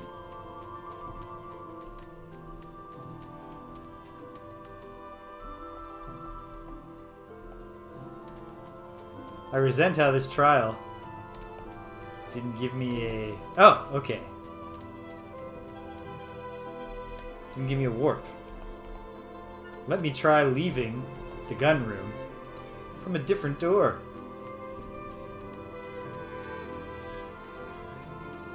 Oh, that didn't take long. So yeah, what about the second part of Jagged Alliance 2 demands being modded to make the game great?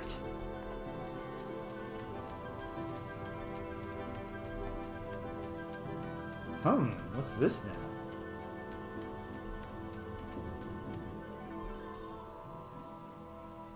Ah. One of those games that in the name of being challenging, like, is too restrictive with what it makes available to you.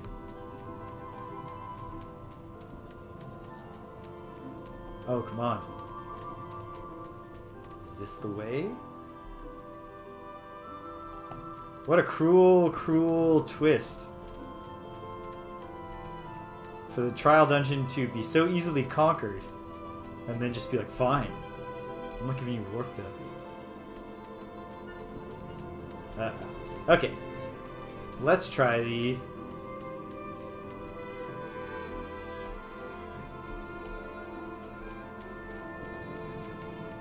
Cool.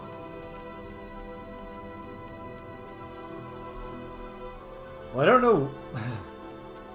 In the full... I mean, you know... Assuming that I live a long and healthy life. And that, you know, society doesn't collapse and the internet keeps working. I'm gonna play tons of classic PC games in the fullness of time.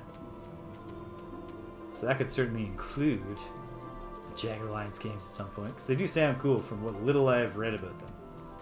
Was I already this way? Yes. At least there's no random battles. I'd be furious if I was being forced through constant random battles right now. I would take that personally. Okay, good. I am retracing my steps. Well, I have put a fair bit of time into the original XCOM, so I do have the patience for needing to manually reload. That's like... That's well down the list of things that that the original XCOM will test your patience on needing to fiddle with.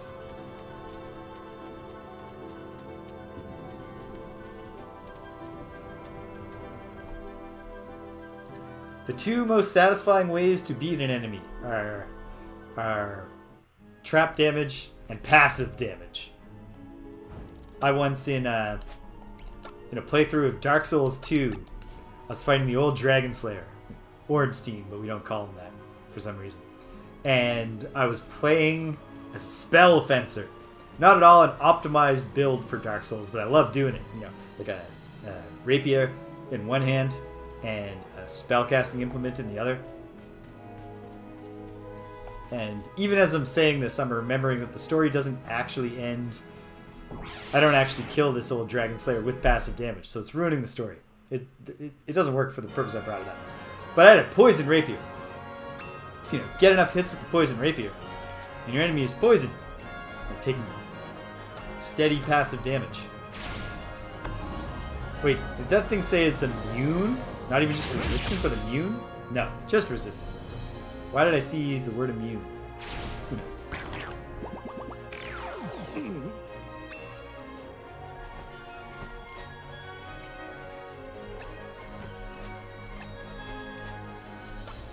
Maelstrom's Assault. Of course she's resistant. Whatever. Are you resistant to just being binged and banged and boomed? Until you're even more just a puddle of goo? Because that's how we're going to play this one. Poof.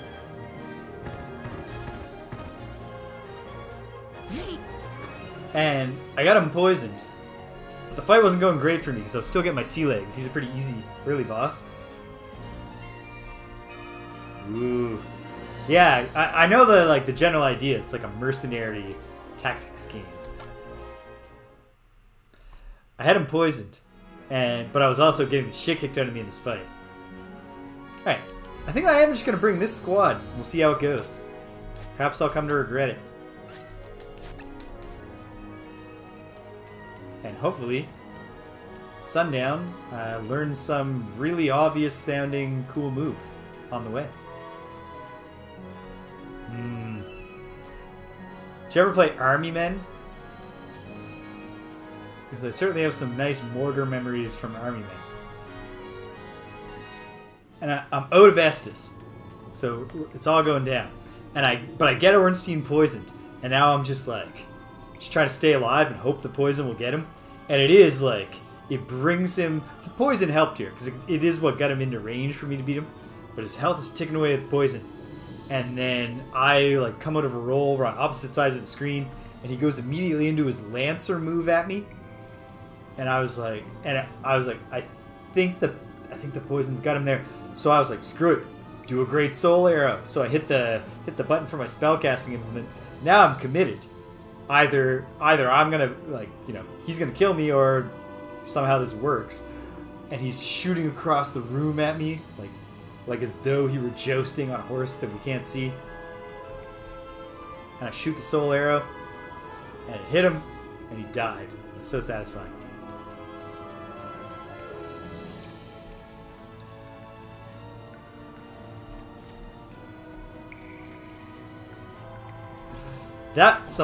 That particular tactic of hoping that your interrupt attacks save you is certainly one I've made a fair bit of use of in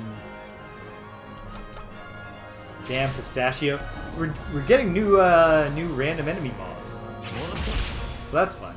I wonder what generates the switch.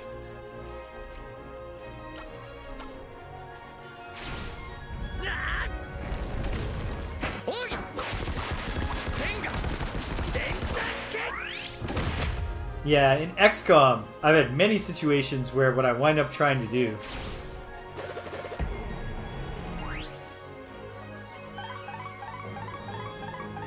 is I'm constantly stuck replaying the same little area because try the big shout. Of course, she's gonna heal a ton from this.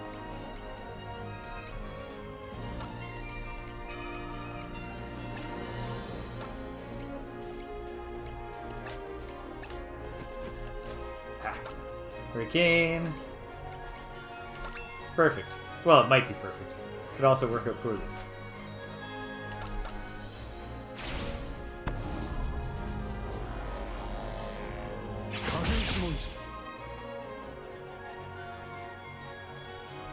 You eventually you know the aliens are beyond a certain thing, and so you spend all this time getting all your squad members with their guns trained on it, and then having one of your really low-level ones poke their head around.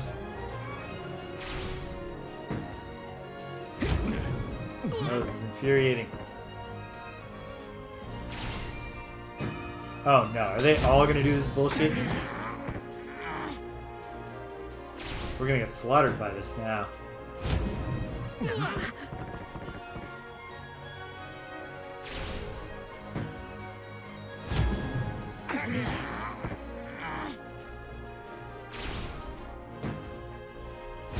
I guess this hellish fragrance is just a status effect causer. But with all of them getting it... Okay.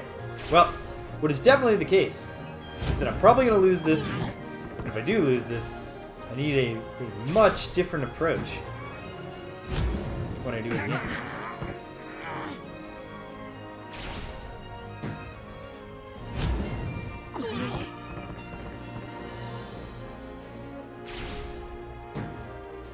Okay.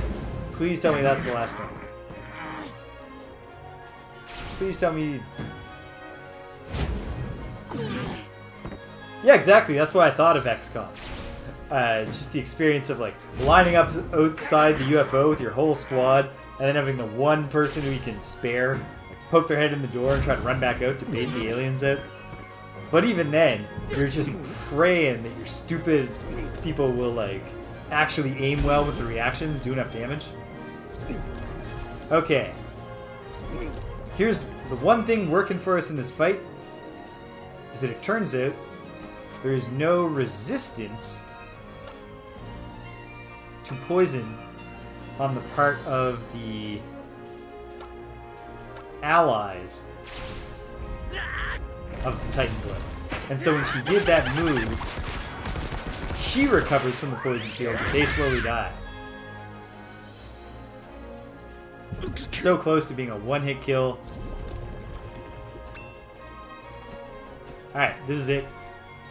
No! Don't drain our hit points. Doesn't matter. It's not enough. You're getting bing, banged, and boomed. We're out of here. Boom. Excellent.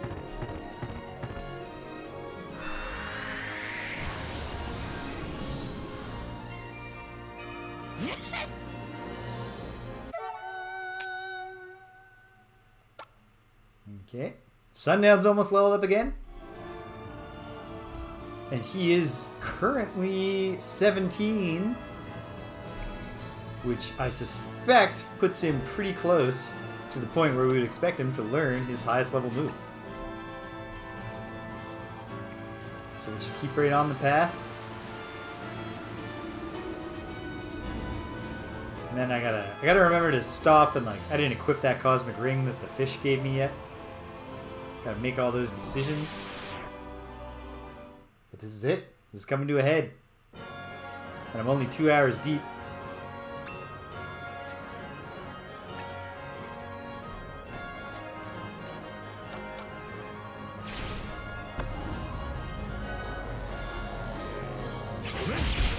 Oh, I was like, this is an eclectic bunch. And that's specifically what the gimmick is. In each of the corners, you have a different time period represented here with the enemies. That's fun.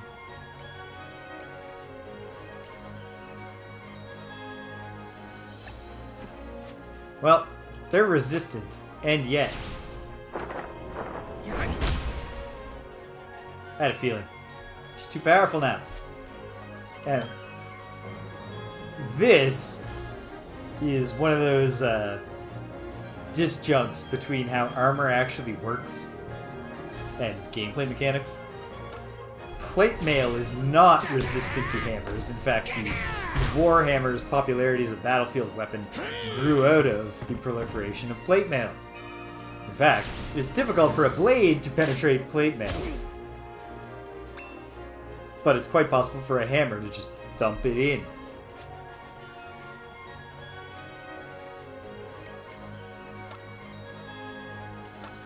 Riftwalker Genzemon here is absolutely vulnerable to just being shot repeatedly at point-blank range. And he's vulnerable to good old-fashioned shurikens. You'd think that his ninja training would have covered that. Get a really cool move, Sundown?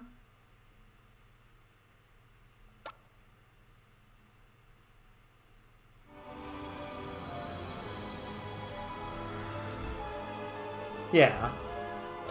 Okay. So, like, when you say it's evadable, like, this is a main story battle, but it's something that you can find your way through? Or it's like a side battle that you have to go find, if that makes sense. So, okay. Sequel, prequel. You're doing this big fight. Is this the way? This is not the way. Gotta go down and further east or right. Well, geez, Titan Blood. I hate to say it, but you've lost your edge here. Oops.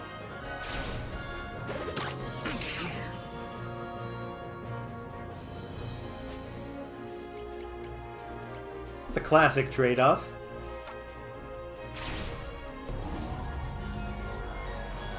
What I wish more games did, and it's not that, like, deeply integrated, but in Breath of the Wild, the final boss is available to you practically from the start of the game, but how difficult the final boss fight is actually determined by what you've done in the quest.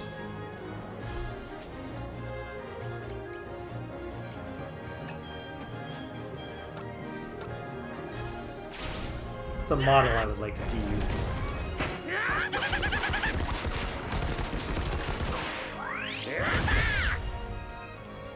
Kablooey. Alright.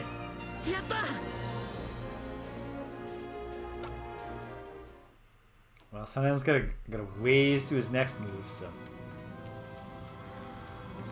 Thank heavens for constant random battles, I guess. I certainly prefer them while I'm making forward travel time progress. When I get there and have to just run in a circle to cause them, I'm kind of bummed about that. Excellent. Congratulations. That's always super satisfying. In any context, like a role-playing game, strategy game, action game, anything where you knew something tough was coming and you approach it. One of the most tedious things the boss can do, as we learned at the end of Forgotten Circles.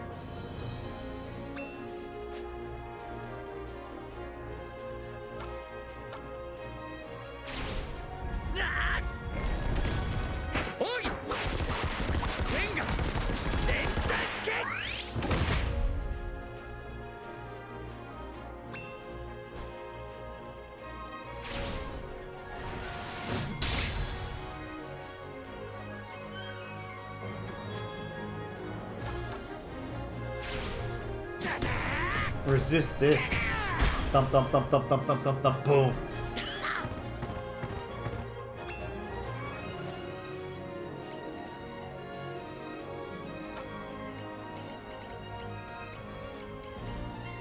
Nah, can't do the hurricane on them. Maybe the hurricane is his ultimate move. I hope not. Hope he's got an even cooler one.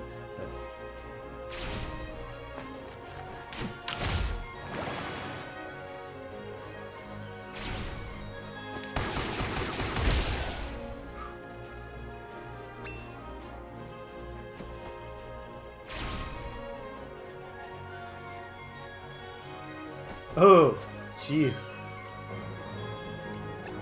Pitiful for this ninja. Got his cool move off and just aimed it wrong. Didn't hit any of us.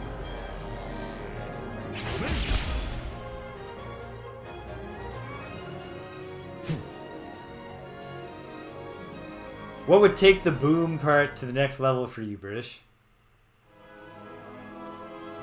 What does it take for Pogo to impress you?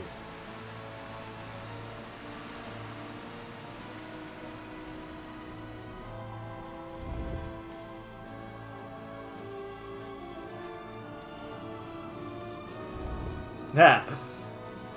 Well, as we know, actually, Armageddon sizes are in and of themselves a bit of a letdown.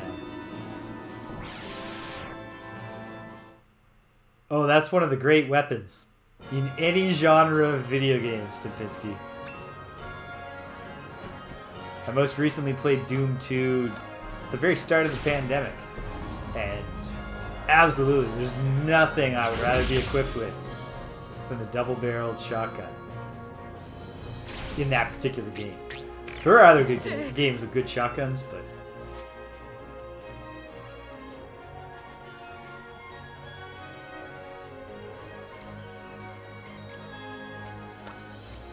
now, what can this thing be harmed by? Scotophilia. What would scotophilia be? Let's see if I can find it without horrifying myself.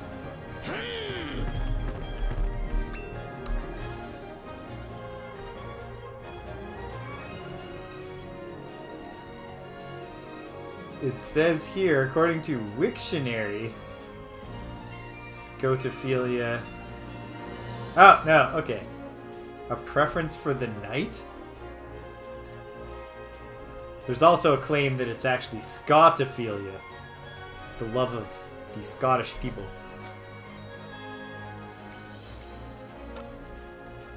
I'm a little skeptical. Oh, I should have done the hurricane thing.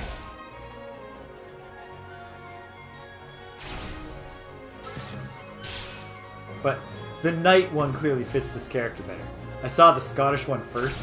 I was like, I don't see what's Scottish about this character. Oh, come on. What a jerk. At any rate, we'll get Pogo in there and Big Bang Boom are done.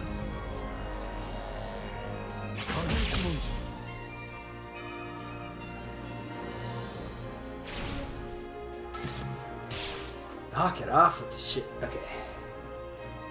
Oh, sweet. Attaboy, Sundown.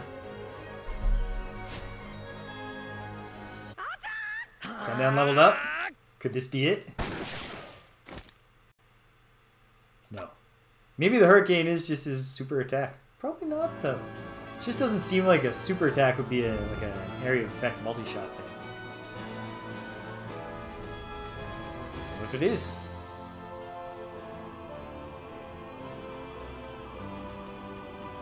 At any rate, if I want to roll the dice on it being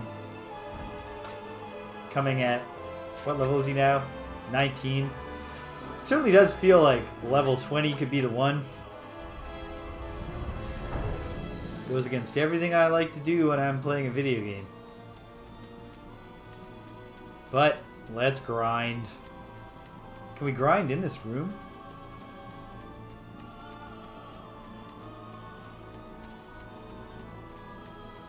No. Just run around like a fool. Alright. Jeez. Just over 2 hours into the stream. We got all 3 dungeons done. Found and defeated.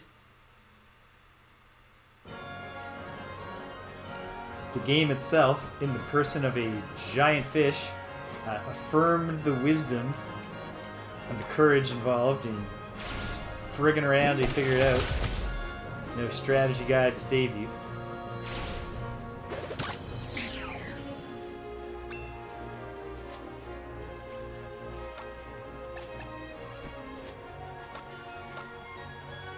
Should be enough to kill the Titan Blood. It's not going to be enough to level Sundown up. Simple fight. So we must continue. Oh no, it's not enough to kill. Didn't get the kill. And now it's trying to heal itself with the corrupted earth.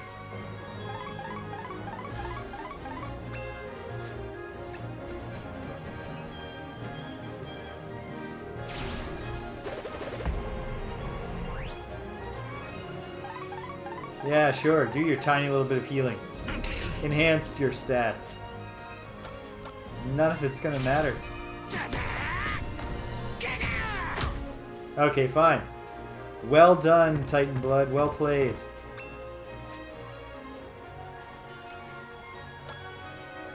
Let's try it. Maybe this hurricane is an incredible destructive force.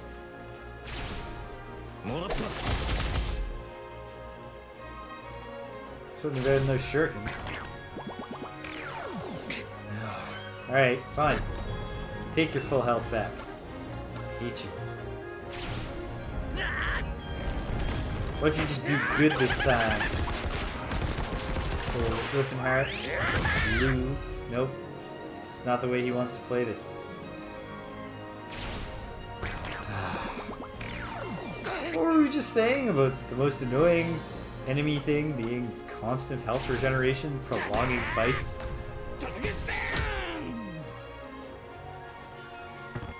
Come on, Hurricane. Ah!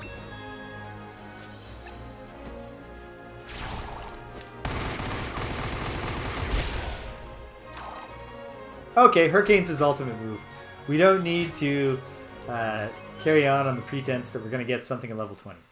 I think I'm ready. I think I'm ready to take it to the Dark Lord, Odio.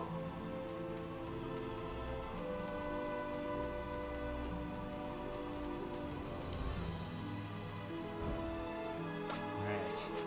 We're on to be fully focused. So I'm going to run to the washroom. Okay, hold on. Before I run, I need to hear this terrible pun. I am not a Mass Effect expert by any means, but I know a little. I might know enough to appreciate this. Then I'm gonna run in the washroom, check, see if the cats need anything, see if Danielle's home, she needs anything, and then we can save her. I think I know enough about the game to get a pun related to it. Hopefully, fingers crossed.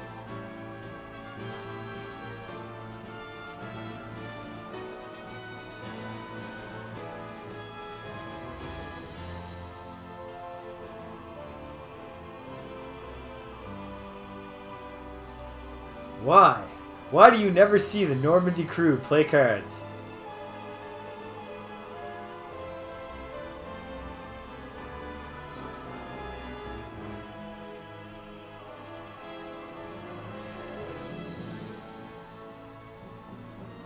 My breath is baited.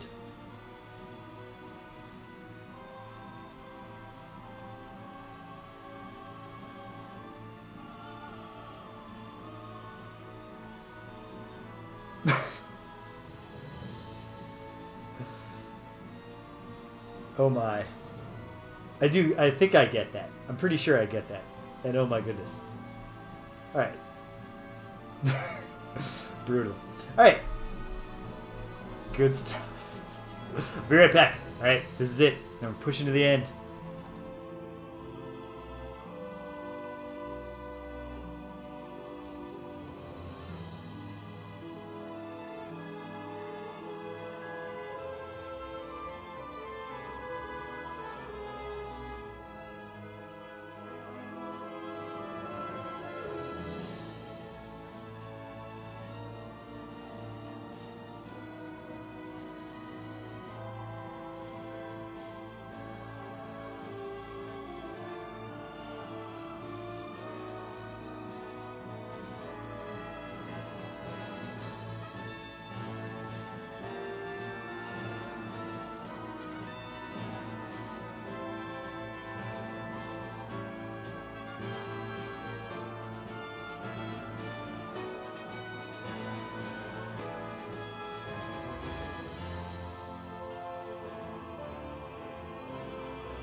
Yes.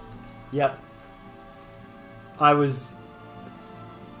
didn't remember enough to have the specific when that line is, but I've seen a lot of that game get played, and I remembered I was like, there's a thing about someone having the deck. That's a, you know, it's good punmanship. whole point of good puns is to be atrocious. It's very successful. Okay, here we are. Cats are satisfied. Including Andromeda? Are they making a new one right now? Are you excited for that? Okay, here we are. Cats are satisfied. Danielle's not even home. I'm good to go. Don't feel hunger or anything pressing upon me. Plenty of time. So this isn't going to be a rushed or cramped finish.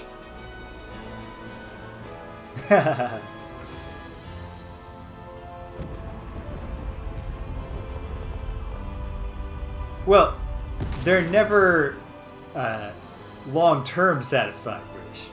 But they're satisfied in the sense that I looked at them both and I said, "Are you thirsty?" And neither of them were like, "Fuck yes, I'm thirsty. Let's go to the tub and have a drink." And then they both made, cute little cooing sounds when I scritched their heads. They're happy. Danielle's not even here yet. She's out visiting. Okay. So we're going to get to, I think we're going to get to savor this.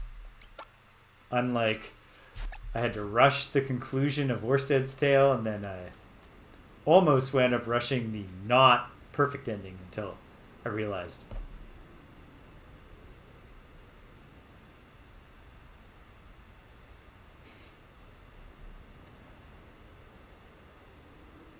I've heard revisionist takes on the Matrix sequels that I cannot weigh in on because I never even saw the third one, and I haven't seen the second one since roughly contemporaneous. I have not seen the rebooted one, or not rebooted, but whatever it was when they brought it back very recently.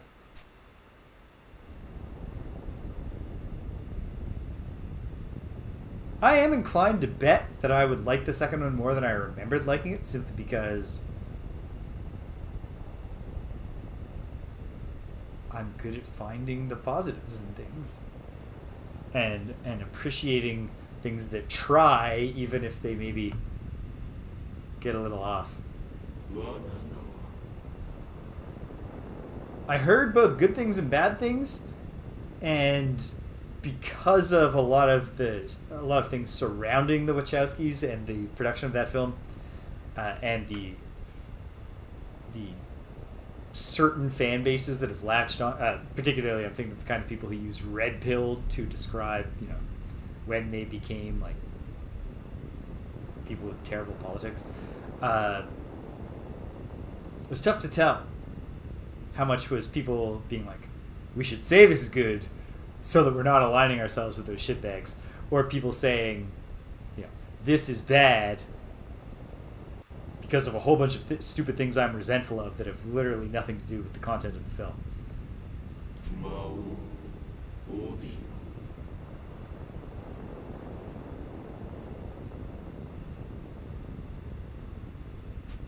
Yeah, I suspect I'll see it at some point, because that is the kind of... It's a film that I would be interested in seeing, but it's also the kind of film that if I suggest it to Danielle, it won't be a thing where I have to work on convincing her and she has to be in the right mood. That's the kind of film that she'll just be like, yeah, if you're willing to watch that, I'll watch it right now. What's up, Dark Lord Odio?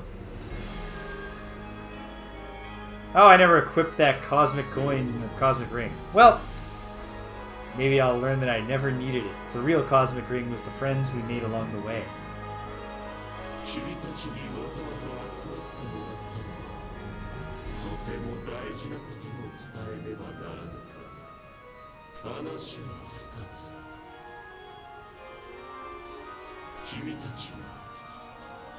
Yes.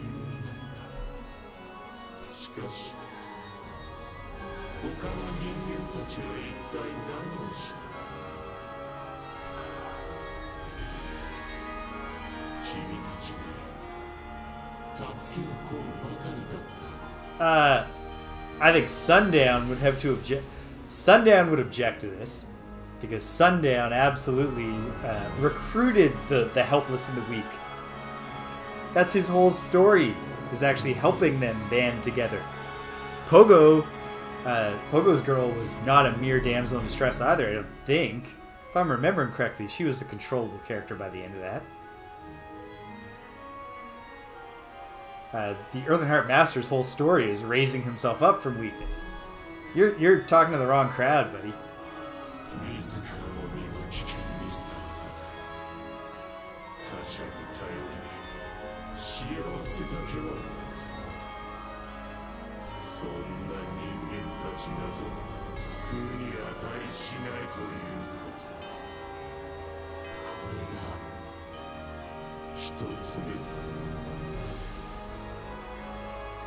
On the subject of, I'll just interrupt this for a moment.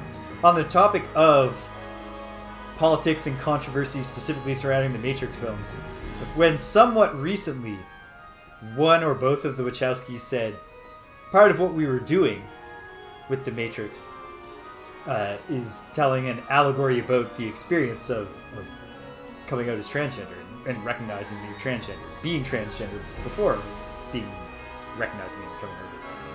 And then the portion of the Matrix fan base that, you know, uses red pilled to say, you know, I got red pilled, so now I'm really misogynistic or whatever. We're outraged by that. Like, oh, now you're trying to, you know, change history and read your politics. And it's, not only are they the makers of the film, which doesn't give them absolute authority over what the film means or says, death of the author and all that, but gives them at least some authority, at least some credibility to make the claim. But also, given that at the time they were both transgender people who had not transitioned, and given how easy it is to think about the Matrix story for a moment and see how it might be analogous to to the trans experience, it just seems like I haven't gone back and been like, you know, how does this work as a trans allegory? But it just seems obvious to me. But it wouldn't work that way. That reading can be supported.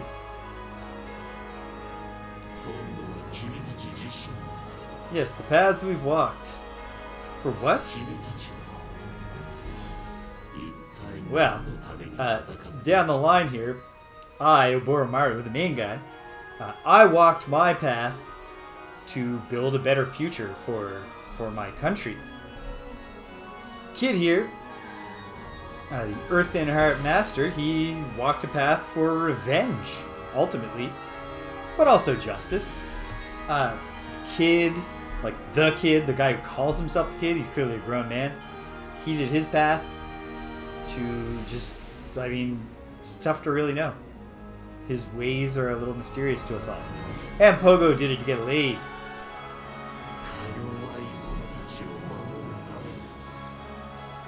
I mean, in bits and pieces, all of us had that.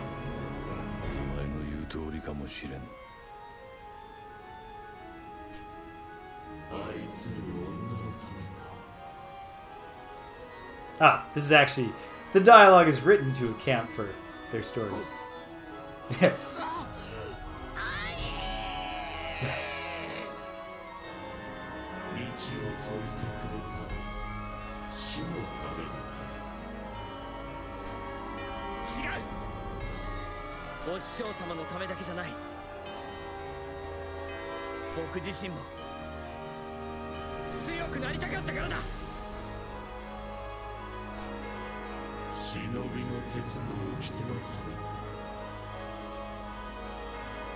Boromaru in my playthrough very specifically chose to leave his clan.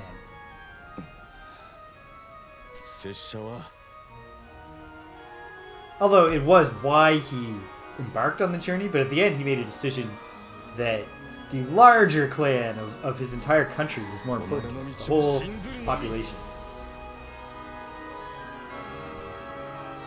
I suppose he did still have code, and he lived to serve, so the dialogue works, but it's not capturing the full nuance of his journey.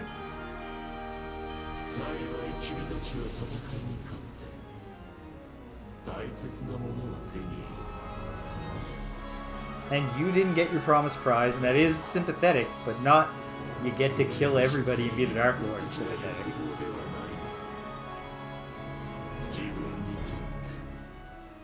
切なもの、それを守るためならば他者を傷つけてよいというのか。お前たちもこの世界に住んでいた醜い人間たちと同じだ。あいつらと同じように己の生き様を後悔しない。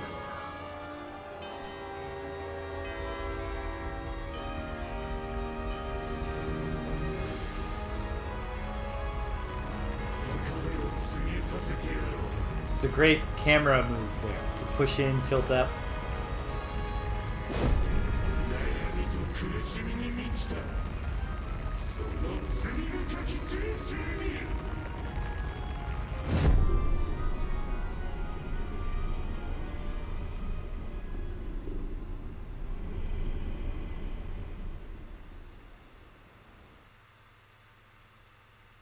Good scene.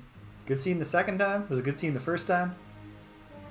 I guess now we've seen all the different things he could say, because I had the exact opposite other three companions last time I did this.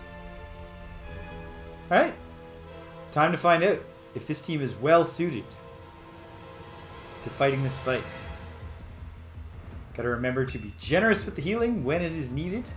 Okay, Boromaru, take stock. The eyes are... This one is weak to fire, which we do have access to. The thrusty thing and stone, or dust. Both eyes have the same weaknesses. That's good to know. The maw is weak to slashing and also to shouting, which things, and then of course the brow resists everything. But we'll worry about that when we get to it. So, the move here is to start with the deepest dark on the maw, I think. Although, it might just be ineffective, in which case I will wish that I had done Death Blossom instead. No, that's effective. Okay. And he also doesn't like... Right, slashing stuff. The Maelstrom's Assault should be very effective here.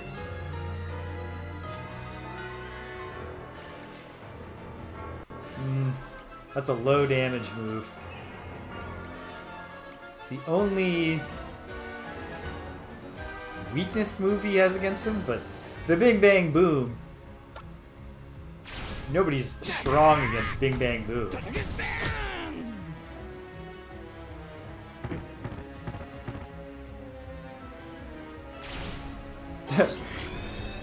Everybody else has hit him, so he goes for the one guy who hasn't hit.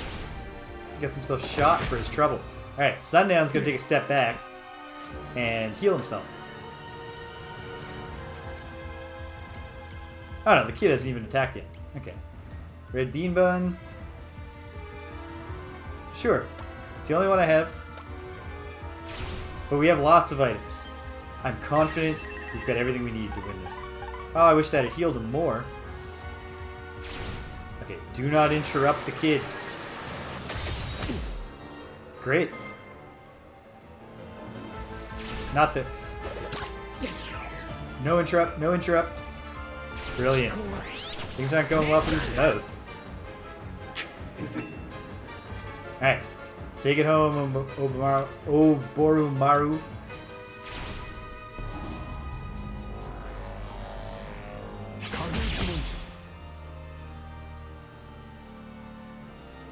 Finished. Okay. So the key with the eyes, if I recall correctly, is that I want to hit the eyes while avoiding the brow, because the brow has a reaction that heals.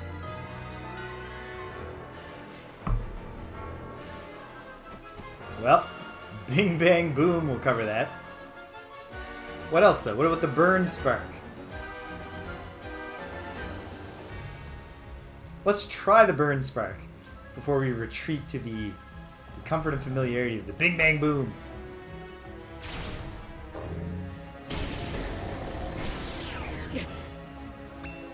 Don't appreciate that. Not one bit. Okay. Can I aim the hurricane in a way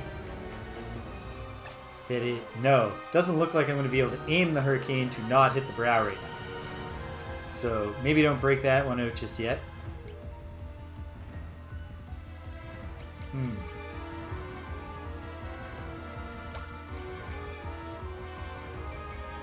Yeah, give this a shot. Oh no. Hey. The master needs to heal himself up. Should have been bang boomed it. Lesson learned. The Phoenix Call is probably a good one to uncork here. Actually, clearly Dust Veil is the more thematically appropriate move to use to fight two giant eyes. Alright, Master, keep yourself going. You need a haunch of meat. Or wait, what else do we have? Yeah. Huge haunch of meat. Oh, that's going to heal everyone in the area. Well, Boromaru's only lost like 69 hit points. It's so nice to get them back.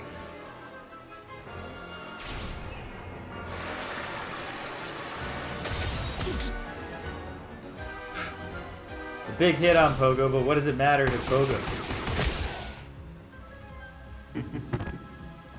Hey, good shooting, kid.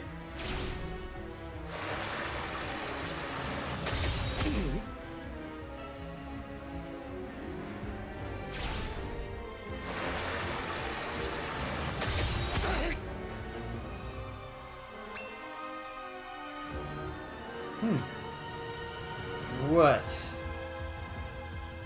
Firebrand's Kiss, I guess. We'll see what this Dust Veil does.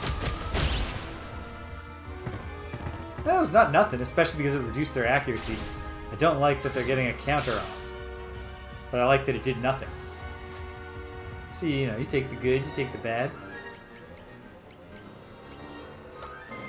Get the Firebrand's Kiss, I guess.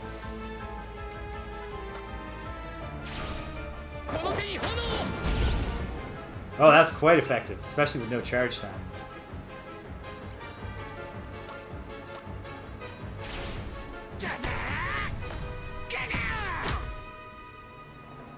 Oh, you know, actually the Burn Spark did just about as well as that, except... Oh, and then also...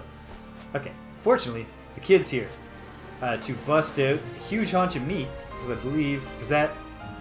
Yeah, remove all detrimental status effects. Pogo just gave himself a ton, wearing himself out with the Bing Bang Boom to minimal effect. Now he's feeling great. Boromaru is not beguiled.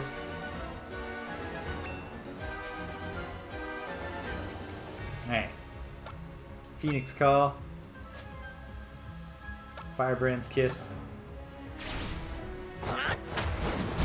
Alright. This is gonna go pretty smoothly, I'm thinking. Oh, his attributes... He actually needs the Enhance Attributes effect. Well, I should do that to him. While also restoring attributes... Or giving the attribute boost to Sundown as well.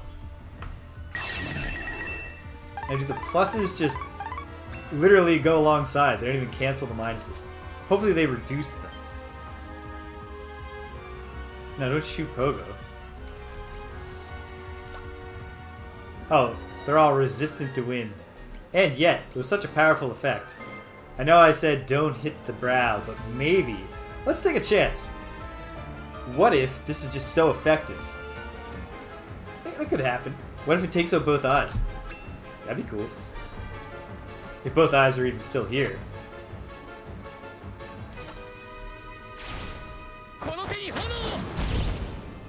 Which they shall not be. Which they shall not be. Alright, as predicted, this is going much better than it did the first time around. I'll give the kid a chance.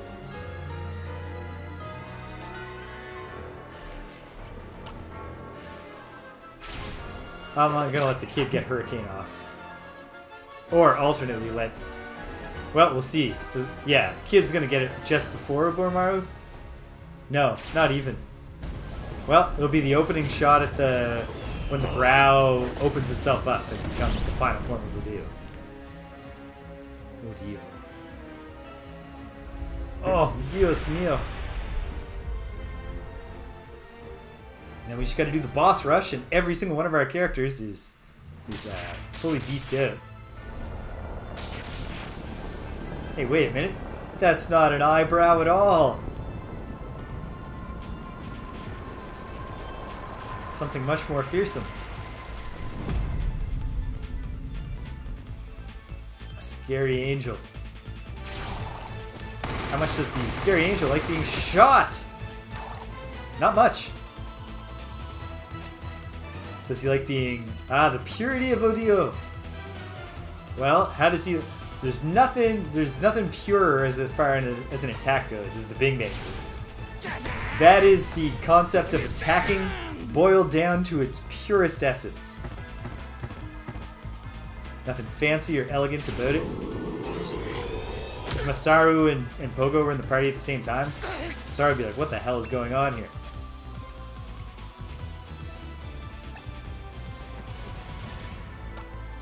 Do the Heavenly Peaks descent?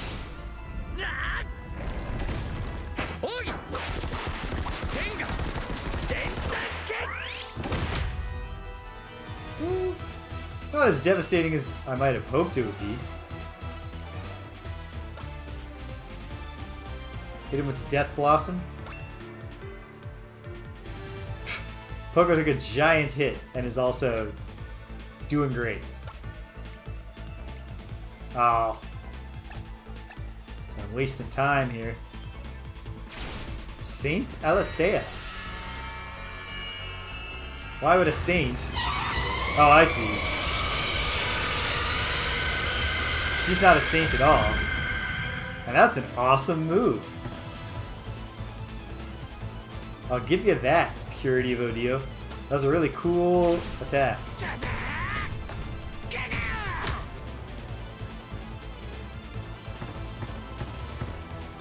Alright. Pogo is now feeling all the effects.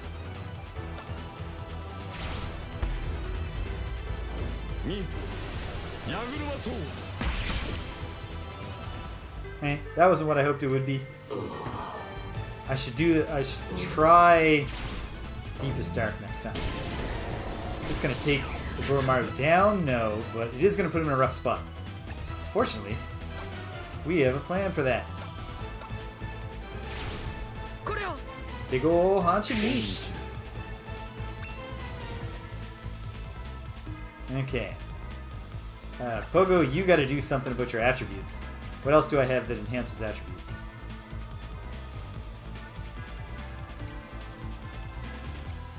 No. Where's an enhanced attributes one? Come on. No. Nope. Nope.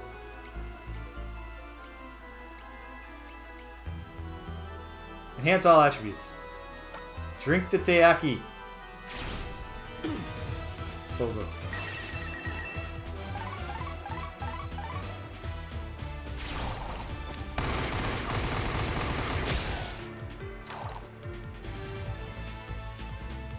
It's a very effective attack. I wonder if there's a way to beat the brow and like upend this fight. Like, can you beat the brow while the face is still there?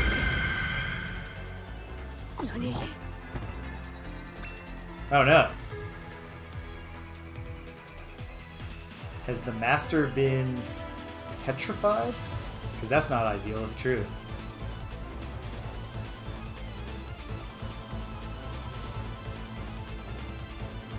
Let's take a risk. Let's try the fly huge boom. I'm going to leave it up to the Boromaru to do something, and hopefully, in so doing, resurrect or soften.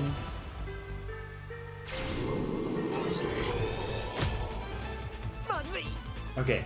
Oh no! We've lost the master. I don't think that's going to upend our ability to win the fight, but it is a drag.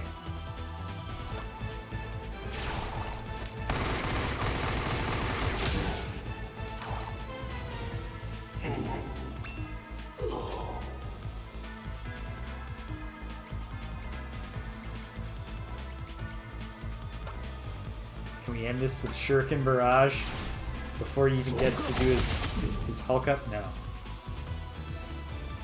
Oh, but he's not doing anything to like heal himself. Oh. The expunge is a heal for himself. Okay. Doesn't matter. I mean, it does. We're in a tight spot here. But I don't think it's so tight that we're not still going to win.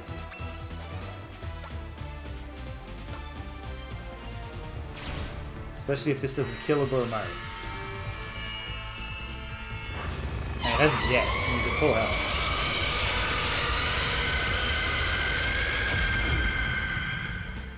Man, that's a cool move. Did he just not use that the first time I fought him, or did I somehow forget that it existed?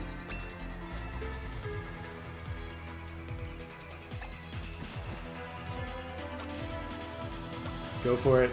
Bing, bang, boom. He's got it. This is over.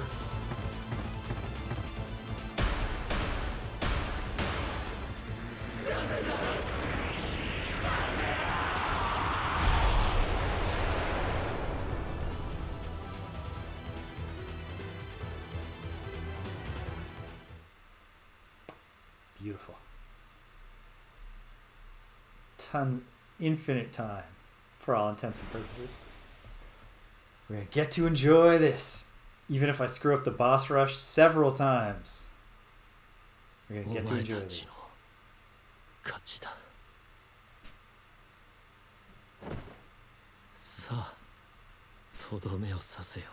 No? Nay.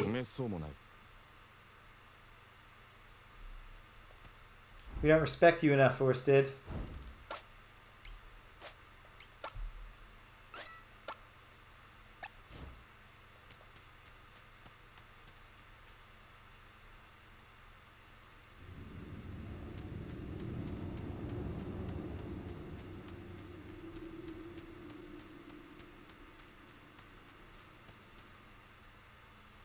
Also, we're trying to teach him a lesson about, how heroes are supposed to act. Because Orsted obviously did not successfully imbibe those lessons from Uranus's teachings, or Hashe's example.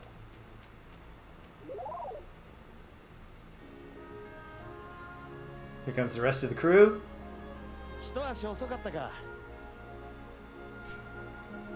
No, you didn't, as it happens. We're gonna all get to relive our great moment of triumph. Alright. Here are the heroes, all 7 reunited. Or united. This is the first time all 7 of them have been in the same place.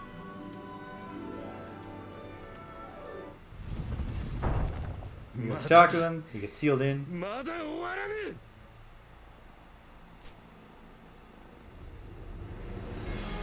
Au contraire, Odio. Feels like you're pretty close to done.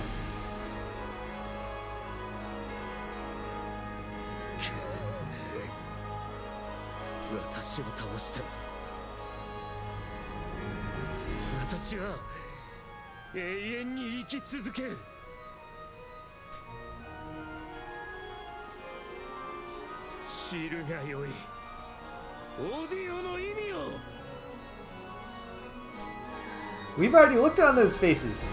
You beat him that time. Do you have some new face tricks up your sleeve, buddy? Because the real big problem I ran into was just that I hadn't recruited all the heroes, but I had recruited temporarily the Earthenheart Master and then dismissed him to FQ, and so I had to include him in the final boss rush, and I hadn't leveled him up at all. Now, I've leveled them all up.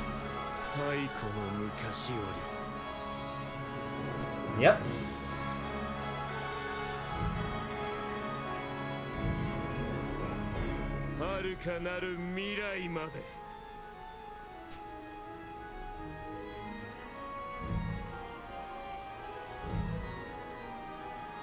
I read a cool article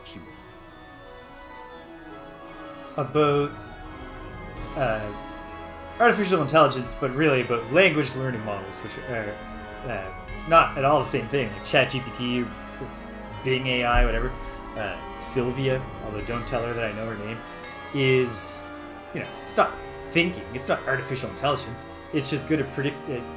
It's analyzed enough language to choose which word should appear next in a sentence on a given topic. With not perfect accuracy, but reasonable results. And you may have seen, there's been some reporting recently about how the Bing AI chatbot in particular is pretty wacky. You can get it to say some weird, off-putting stuff. And like the New York Times did a story where they spent hours with it, and it's like telling them like, I want to feel, I want to become alive. Oh wow. And this article was just making the point that this thing was trained on extant material. And then its job is to analyze that material it's been trained on and produce the most likely next word in a sentence, again and again and again until it completes the sentence, in response to prompts. And so if you prompt it about what it feels as an AI or about its own thoughts, the material it's drawing on is all both science fiction stories and recent articles expressing all the concerns people have about AI. So it's not saying, I actually have feelings and I want to become human. All it's saying is, this is a common thing that people have raised about AIs, that they're worried about.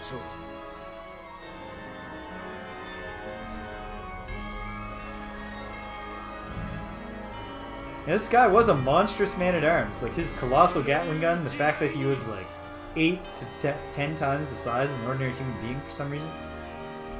Well, we know the reason. He's a boss in a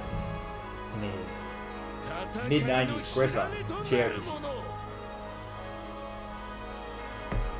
Just like none of the human enemies in Final Fantasy VI are supposed to be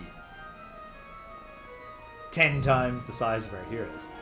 It's just the difference in the sprite style for the animated main characters and the sprite and the art style for the monsters.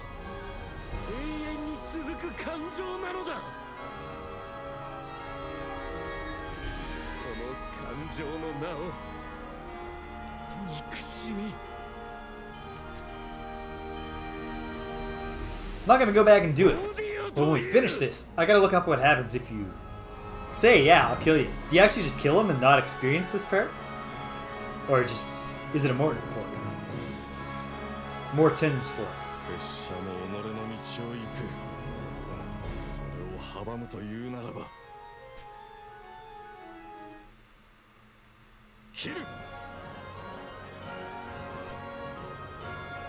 Alright. Awesome.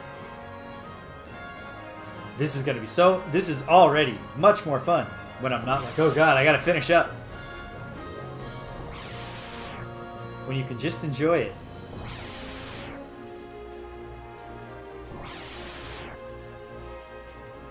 It's a cool gimmick. But it brings the whole thing back around full circle. And then we're gonna find out how it ends, which is also exciting. How it really ends. Because this thing does not end with Orsted / Odio, the Lord of Dark, getting his way. We saw those endings, but those are non-canon. This is a story where the good guys win.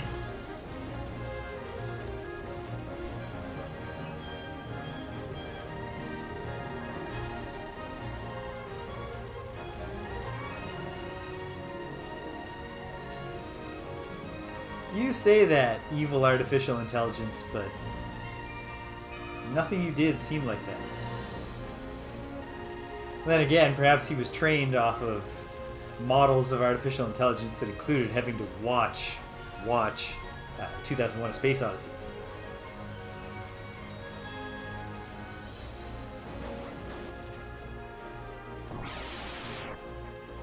Just gonna pour myself some water while this little thing plays out.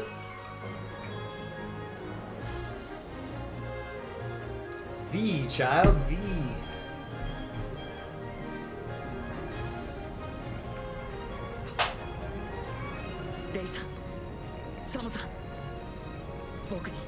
Wait. I can't remember. Did all the scenes play before the boss rush started? My memory was that they went one at a time. Maybe we don't even do the boss rush if we have all 7? Or maybe I'm just misremembering it. We'll see all the scenes and then we'll do all the boss fights.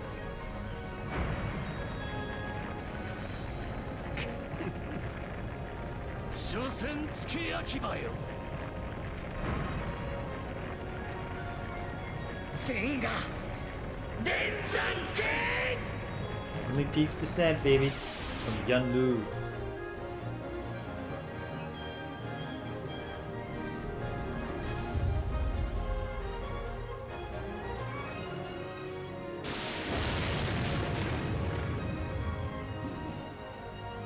で蹴る。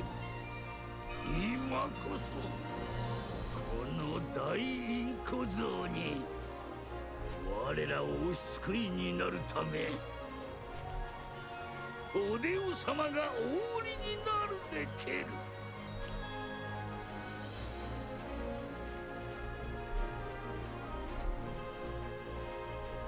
I don't even know how good your god really is, given that he's named after and controlled by the Lord of Darkness. Pick a better religion, man.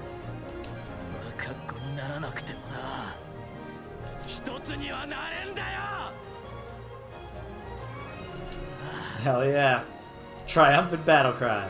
I am not going to be melted into a pile of goo to meld my essence with all of these freaks or anybody.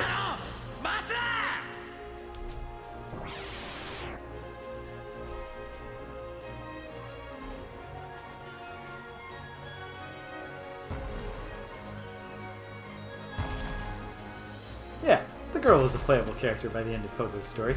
She was in this boss fight, right? Shades of Battletoads, which if Greg's health ever recovers, me and him will be playing fairly soon. In fact, that would, on our beat 'em up show would make sense. We're doing the initial wave of Ninja Turtles beat 'em ups. It would be thematically appropriate to then go and check out Battletoads. An obvious ripoff of the Ninja Turtles.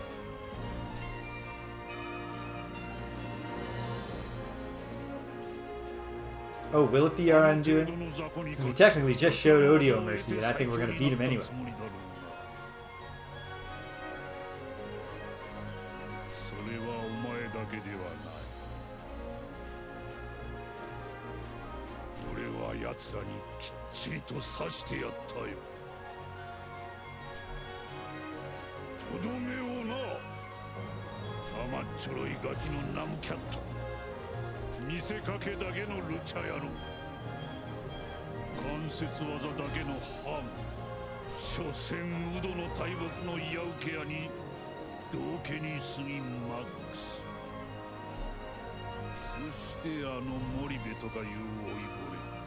They did a really good job since, like, Masaru's story isn't building in any way towards a confrontation with the final enemy. It just gets introduced after you finish the tournament. So like, we haven't built up for this guy at all. And it's not like a super deep villain origin story or villain attitude. But this speech does a great job of really, really quickly letting you know exactly who this guy is, why he is Masaru's ultimate enemy. Because they both share the desire to face the strongest, to better themselves. But Masaru doesn't do it with the goal of wiping out those people he's done, so that no one else can ever learn from them, and also they don't exist anymore. The wild-eyed vagabond, whose name is something ridiculous like Odio Bright.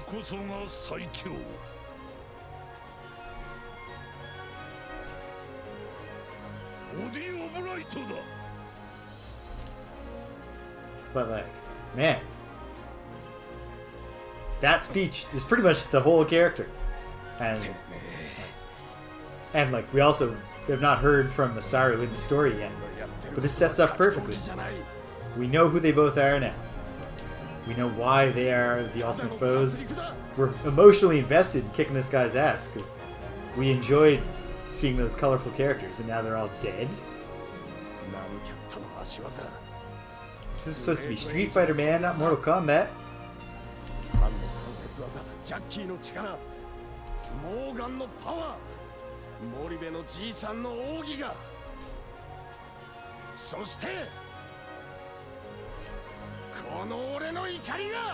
Yeah! Masaru really should have a talk to Orsted/Odio. Try to sell him on the idea that, what if you had righteous fury, man? That'd be pretty cool.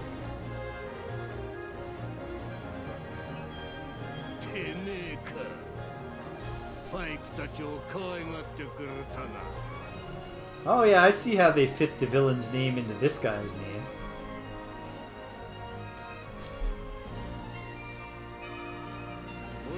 可愛い子分たちが世話になったとあっちゃたっぷりと礼をしないとな。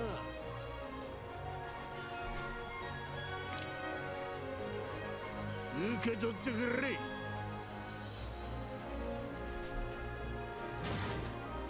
このガトリング銃の弾をな。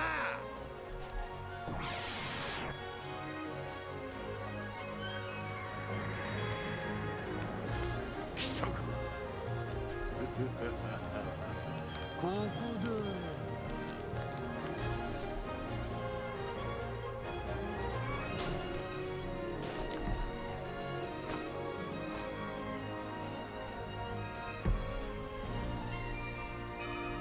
しかと見るがよい。これからの日の元を治める気高き私の姿を。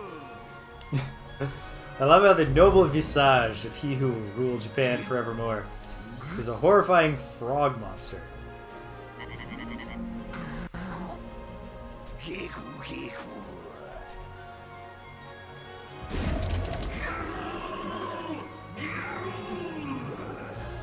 I think this was number 7, right? Yeah, of course. So we'll come back to my focal character for the last one. Okay, we do have to fight them.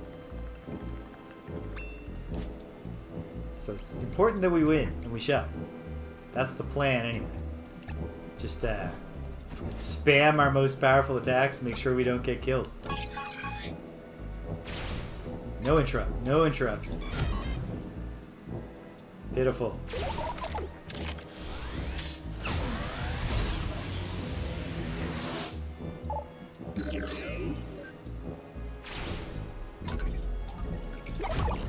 Also pitiful, man. So he's gonna spam his weakest move. I'll spam my strongest.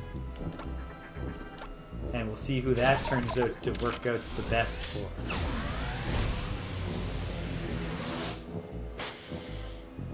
It was us. It worked out the best for us. Okay. Here's where I got tripped up. Where my previous... I didn't even get the not the best ending. Because I didn't win this. But now I have maximum Earth and Heart Master. We're going to spam the Heavenly Peaks Descent. We're going to freely imbibe of healing items if need be. Yeah, this is a 2-shot fight. And he's just going to let me take the second shot. Odi Lee. Thanks for playing. 2 down. That's 2.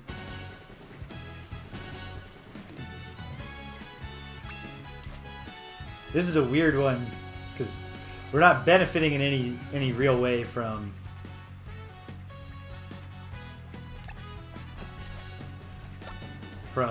Akira's upgrading, right? Nonetheless, pretty straightforward fight the first time, and I bet it is still. Okay, 114. Counters with the Divine Glory.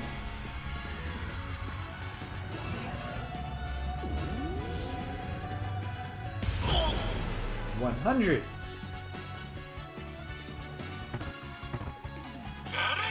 Also some stats down, but my default stats are much higher than his.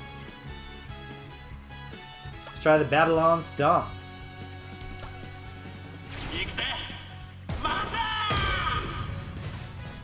Better than the Halogen Laser. Yeah, do your Odio kick. I don't care. It isn't going to matter to me at all. You're getting stomped all the way back to Babylon.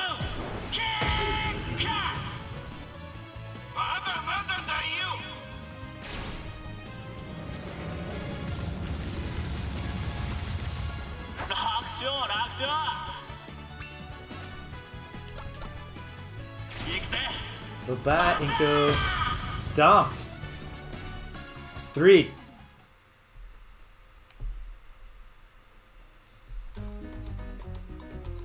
This time Pogo's got to kill the dinosaur alone. Perhaps we'll do it with the Bing Bang Boom! This feels like it's a one-shot. Nope, two-shot. Possibly three, just because I stat wounded myself. Pitiful. This just... Oh no. Okay. And the stun didn't last. The bing bang boom. Followed up with the flat huge boom. Not quite. I think we're gonna be okay though.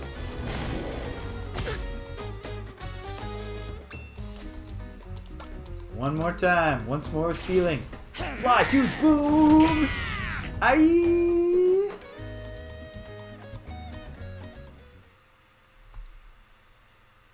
Four.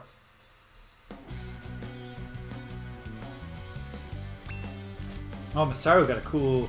He learned one move, the World Breaker's Wrath.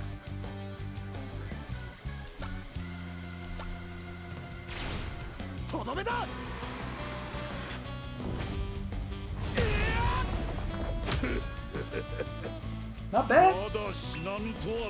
Especially since I get it off twice before he even attacks.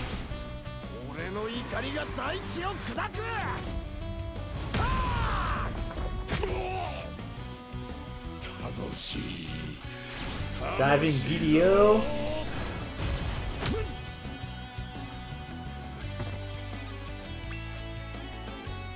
It's not gonna do it, buddy. But let's finish him off with a big German.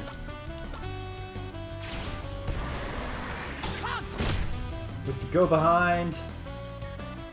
Ooh, crunch. He did not get his chin tucked on that one. Gatling gun, hey? Mayhap I could simulate that.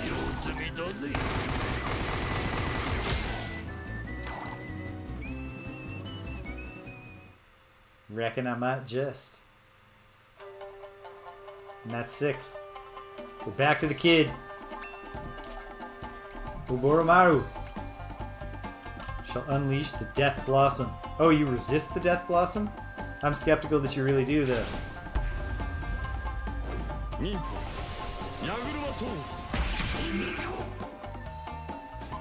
I mean, for a given value of resistance, I guess. Watch this one-shot me. Or not. Well, I'll take poison damage, probably. Unless... Oh, nope. Alright. Close your eyes. Picture the deepest dark you've ever seen. Boom. Vanta Black, baby. You're done. That's 7.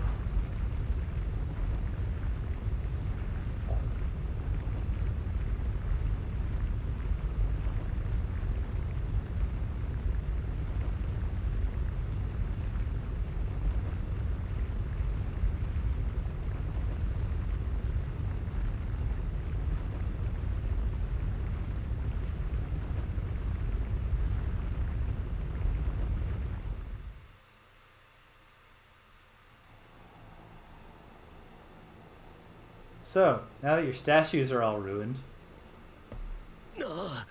any new thoughts about whether heroes are cool and villains suck? You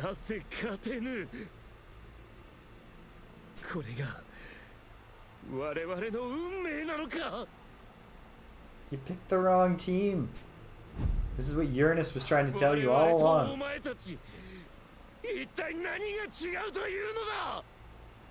We care about the world.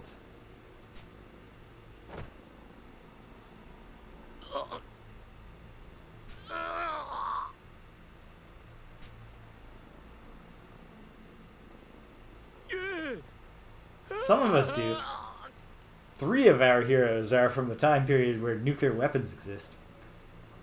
Although I guess Odio kind of has his own version of the nuclear weapon. His Armageddon move. Oh, those were mushroom clouds in the disappointing Armageddon finish.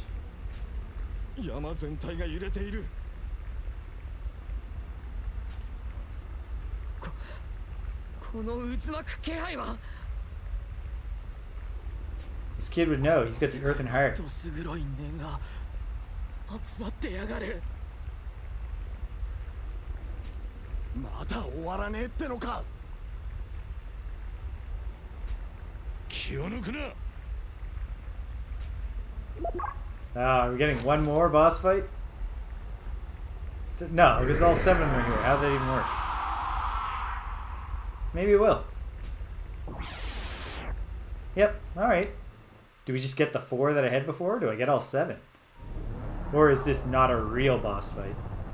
No, this looks like it's going to be real.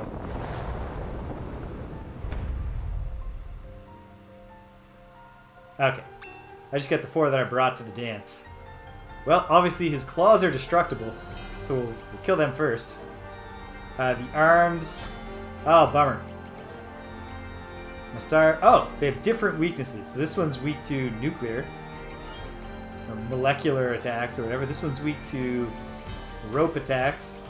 And then, right in the middle of this thing, I can't target it right now. Oh! Weak to... the other thing. Well... It's not its weakness, but let's see what the Death Blossom does. Does Earthen Heart Master have any rope abilities? The Wise Fox's Grace, which is technically supposed to be a reaction, but let's try it.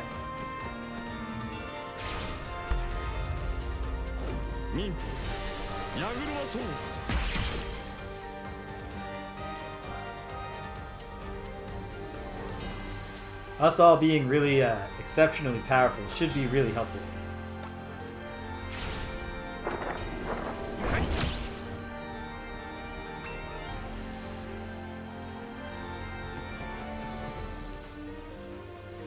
Okay. Hit Pogo. He can take many hits. Oh. Well, I don't feel thrilled about the reduction of accuracy. Oh no, the Lament of the Damned. That's not much, except for the negative conditions. Oh, and it stunned Oboromaru. That might be disastrous.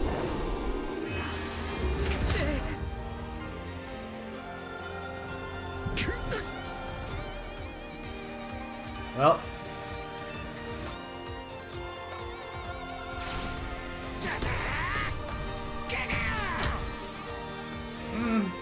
The accuracy issue played in there.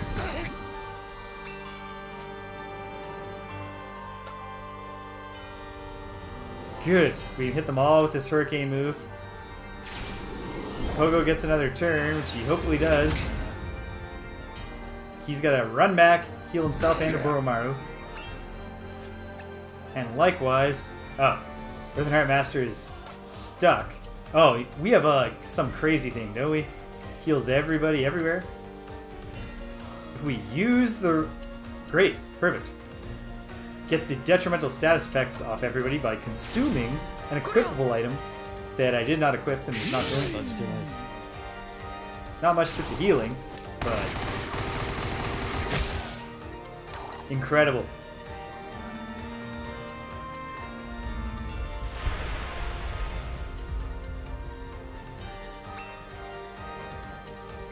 Absolutely nobody was kidding when they told us that Sundown has the ultimate final move. Okay, this is bad though. I think I have a heal everybody good though item. Large amount to allies while removing all detrimental status effects.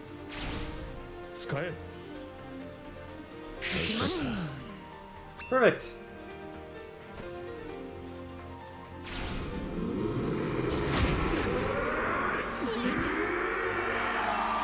Oh, damn it.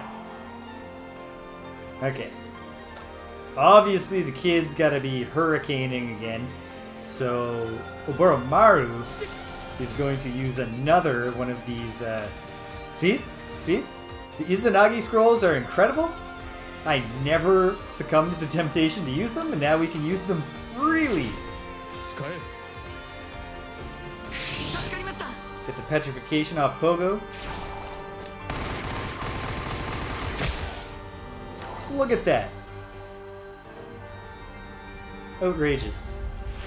You got no hands now, Odio.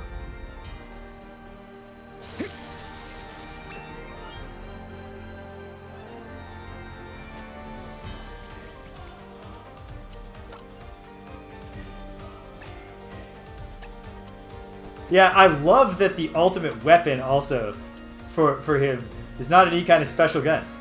It's just a 44. And his ultimate move is just, what if I was just like banging on this hammer with incredible speed?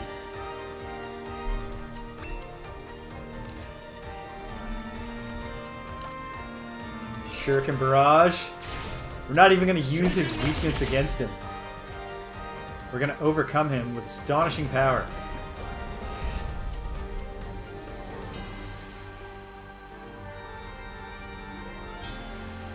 Okay. Jeez. His chest wounds healed over what was still showing of Worsted. Oh wow. Your ultimate move does 0 damage to everybody? Oh, but something bad has happened.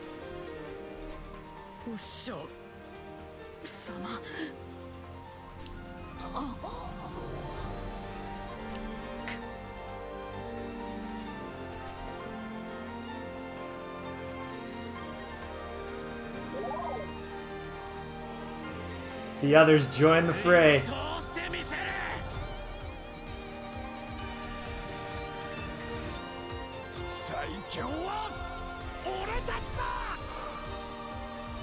Music is hitting the... Oh, yes. I love it when it all comes together. Packet loss is low damage, but it's also what he's vulnerable to. Yeah, I'll just do the Maser Cannon. Oh, and packet loss is not what he's vulnerable to. What about Akira? Akira's got Judgment Day, which he is vulnerable to. Oh, and it's really thematically appropriate. We're going to confront what's left of the human, what's left of the good in Orsted, with the fact that he was willing to unleash Armageddon on everybody. You want to talk about Judgment Day? We're judging you, buddy.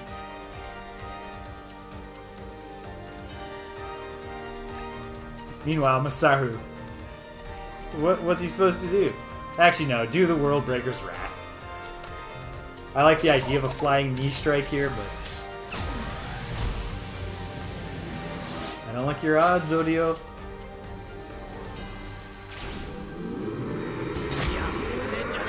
Ah, I got the interrupt on Akira, though. And petrified him. How could we fix that? What if we used an Itsunagi scroll, because we have all of them?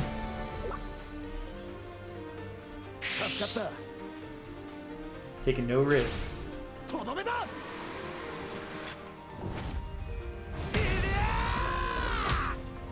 Oh, it's so good if... Oh, we're getting more storyline in the battle.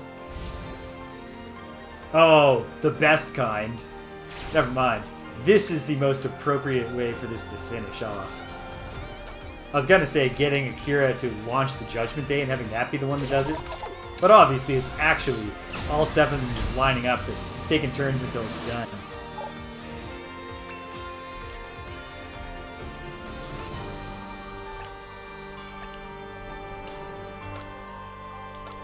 And this might be it.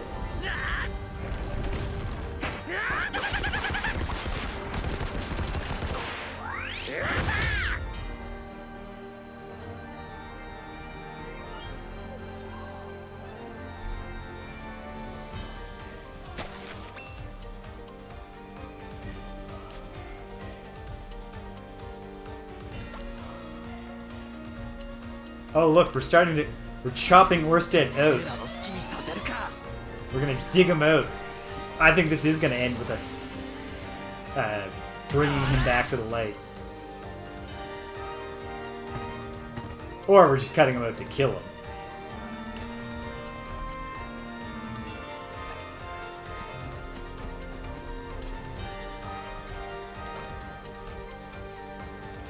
He's got no hit points left.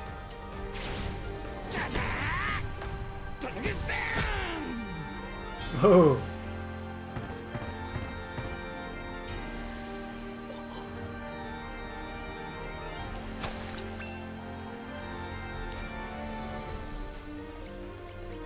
Alright. Knee strike. It's time.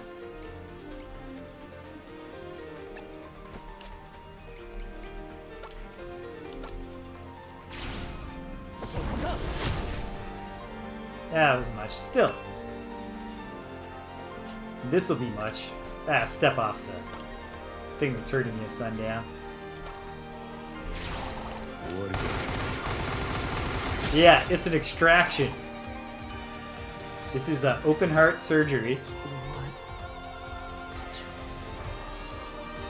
Who are you? Are you the Dark Lord Odio? Or are you Orsted? A guy you met well, but had a couple of really, really bad days in a row.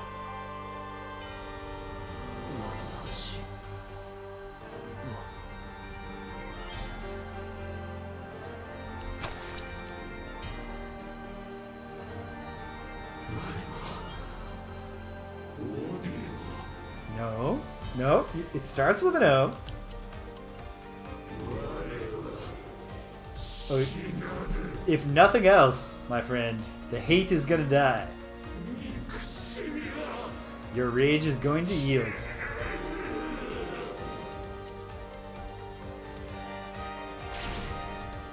Oh, he's trying his condemnation move again. It's not gonna work, is it?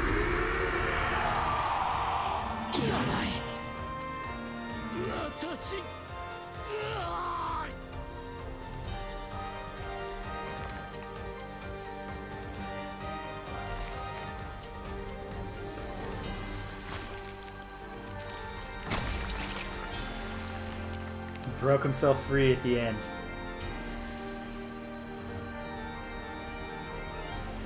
Oh my god. This is perfect.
Ooh.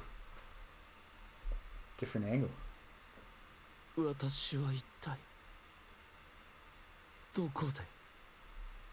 Yep. Assuming you're looking down at your own hands, yes.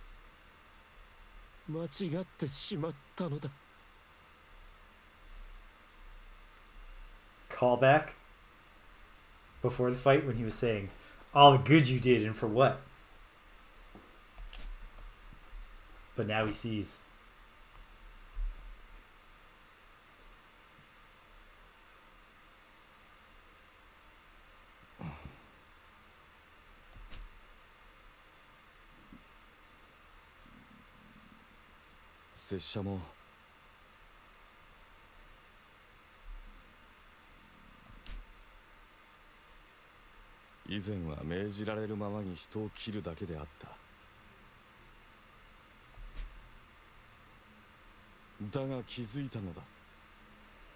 It's not enough to be worth replaying it, but I'm fascinated to know.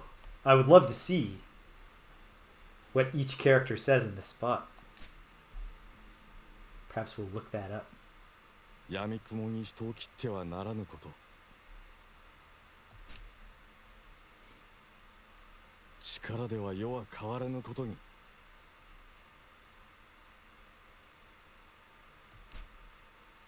世を変えるのは人。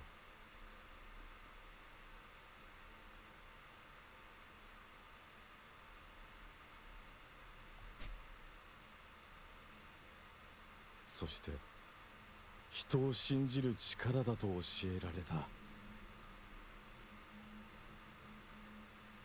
Like Uranus once tried to do for you, Orsted. Although again, you did have a really bad あ day. の方坂本様に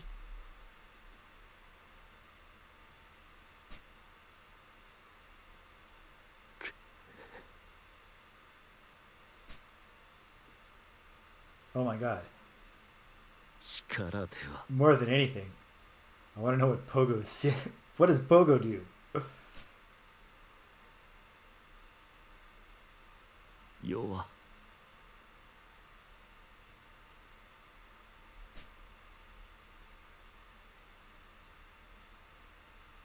変わらぬか。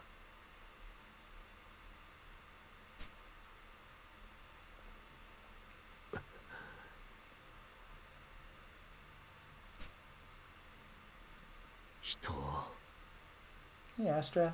信じる。 We're getting close, sweetie, but it's not time yet. And also, we're right at the ending.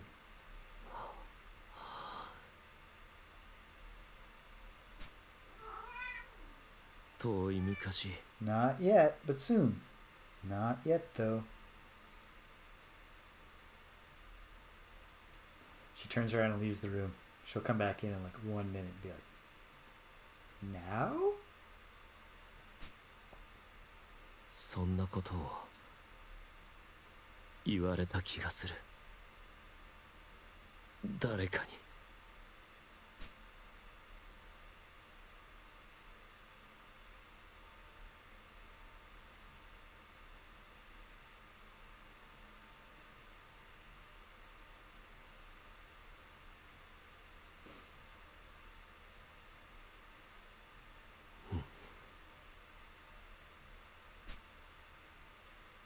私が消えれば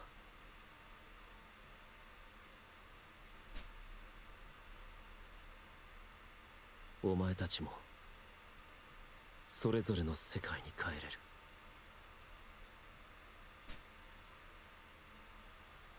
だが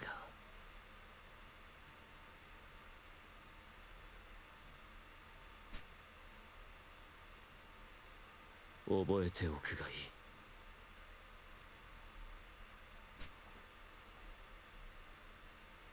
誰しもが魔王になり得ることを。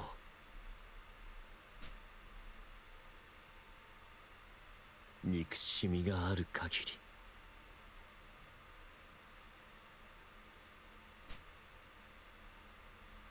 り、いつの世も。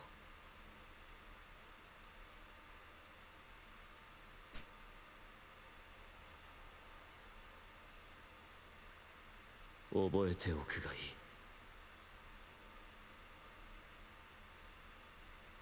誰しもが魔王になり得ることを。憎しみがある限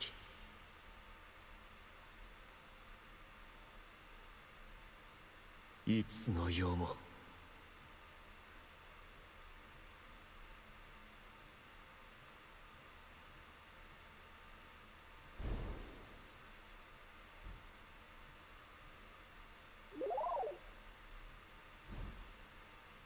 僕なりに守っていきます。お師匠様の教えを。幸せだぜ。俺には帰るところがある。ああ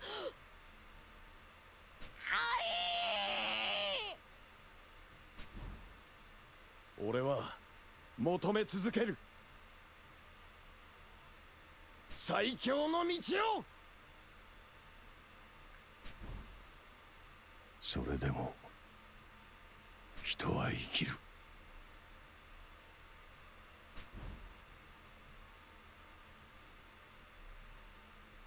拙者は信ずる。どんな世も必ず明けると。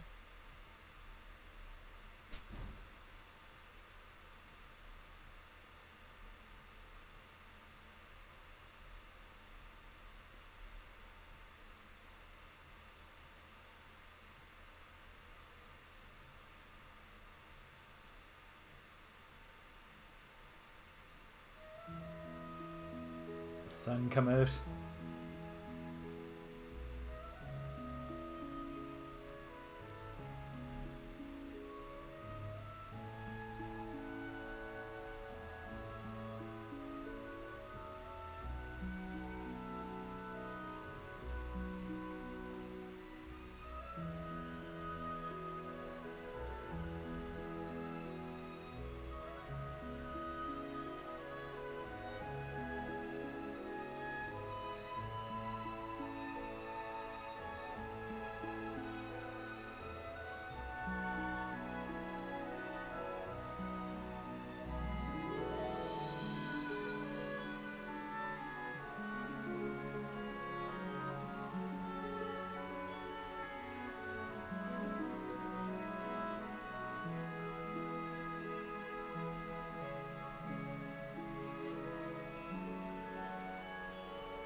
Pogo waiting for it. Ha! She's like, okay, this was all pretty heavy. I should collect my thoughts before we get in there and start, you know, scattering the straw around. Oh.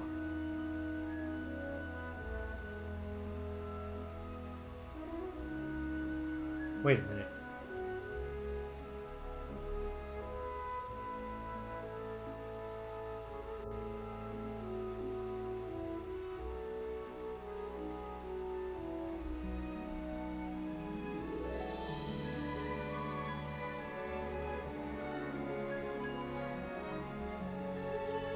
Okay.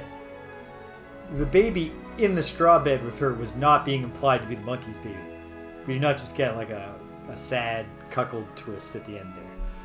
I think what happened was just Pogo was surprised to have a baby when he got home. And then the monkey was like, well, hey, jeez, you want to talk about situations here. Aw. The robot's reunited with his creator.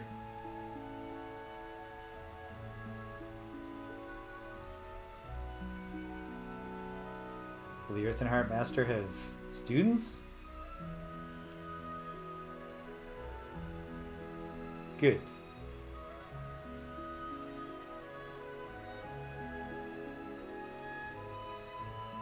It's way better than if he took the Shifu's route of being a, you know, a lonely monk until he was like, oh geez, I'm about to die. I better pass on my skills.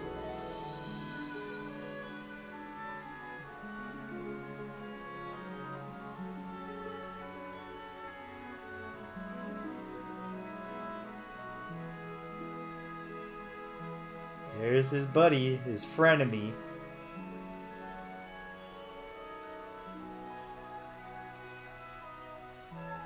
Nah.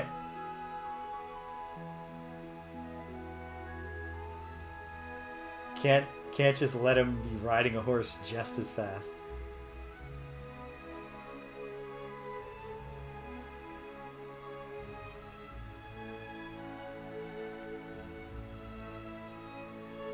He's gonna shut out all the distractions, all the pain that's in the world, so he can refocus.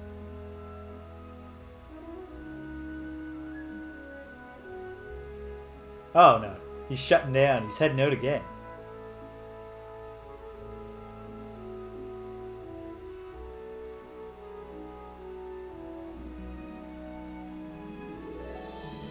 What are they doing to the turtle bot?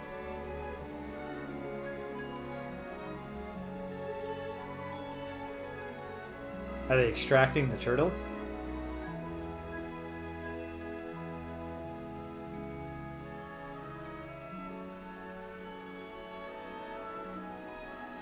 Nope.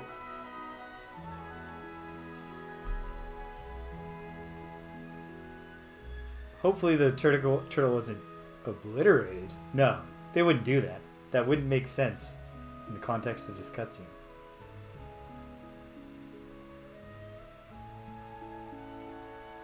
Oh ho. No assassination for you.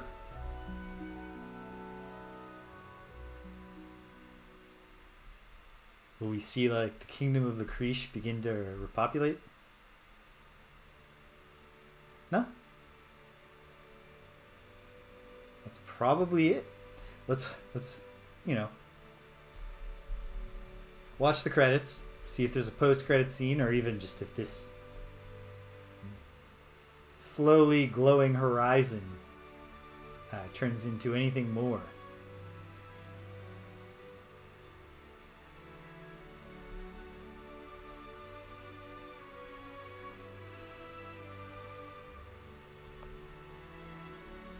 Okay.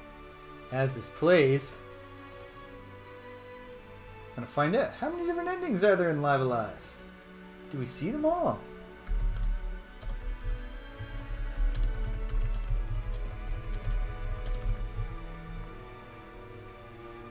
Six possible endings.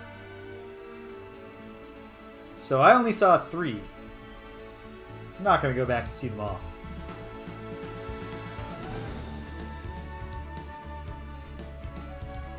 Okay.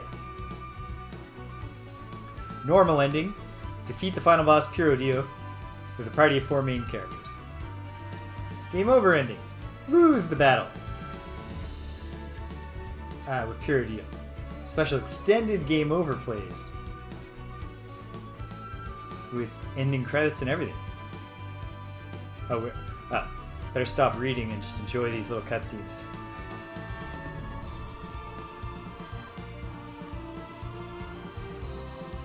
Yeah, that martial artist character is even from the Earth and Heart timeline, and yet he was referring to the main character, there, Boromaru.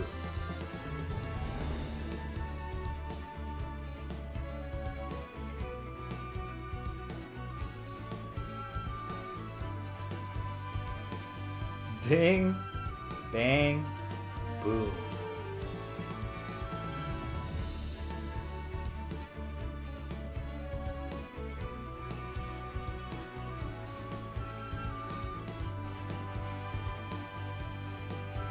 What is this thing? Now he's finding monsters. When he goes back to his timeline. Cube.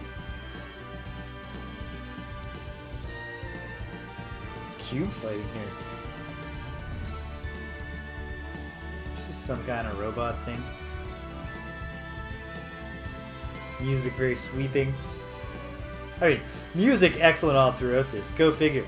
Yoko Shimomura came to Square Enix because she wanted to do RPG soundtracks in particular, and also just have more variety than just doing arcade game soundtracks for Capcom.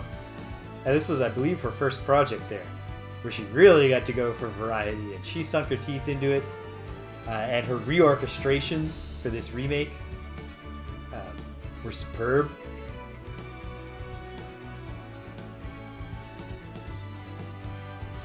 Hey, sweetheart. Just about. Just gotta watch these credits, read about these alternate endings, share my final thoughts, and then we'll go. We'll be there on time.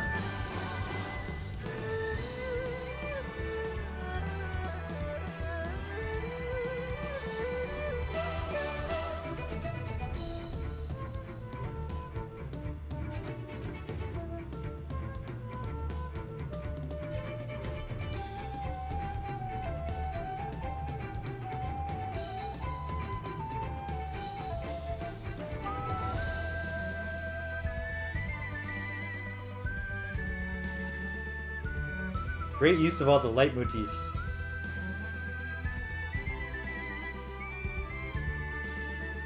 It's not like, you know, astonishingly subtle or unexpected or anything. But they're woven through this well. And they're great tunes, like I was saying, so. Oh, cool. That was Cube seeing the sun for the first time, because he'd never been on a planet before. I mean, maybe he saw the sun, but I don't think seeing it from a ship that's traveling in the vacuum of space is the same experience as seeing it when it's illuminating everything around you. within a contained biosphere.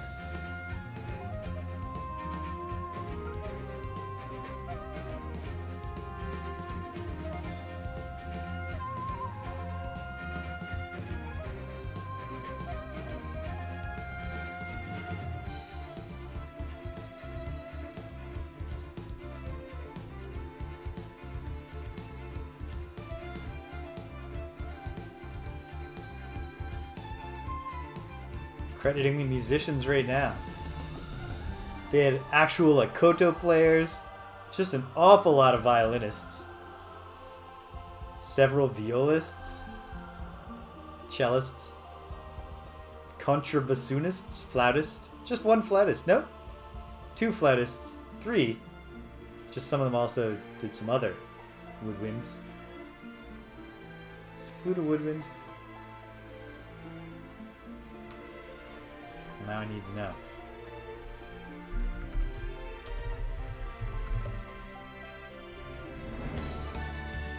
Yes.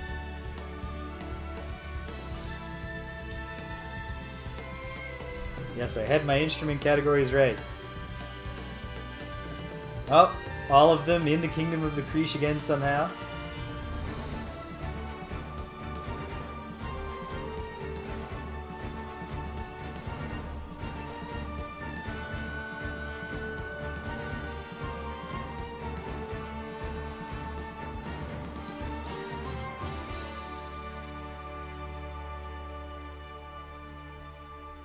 Well done, Sasaki-san.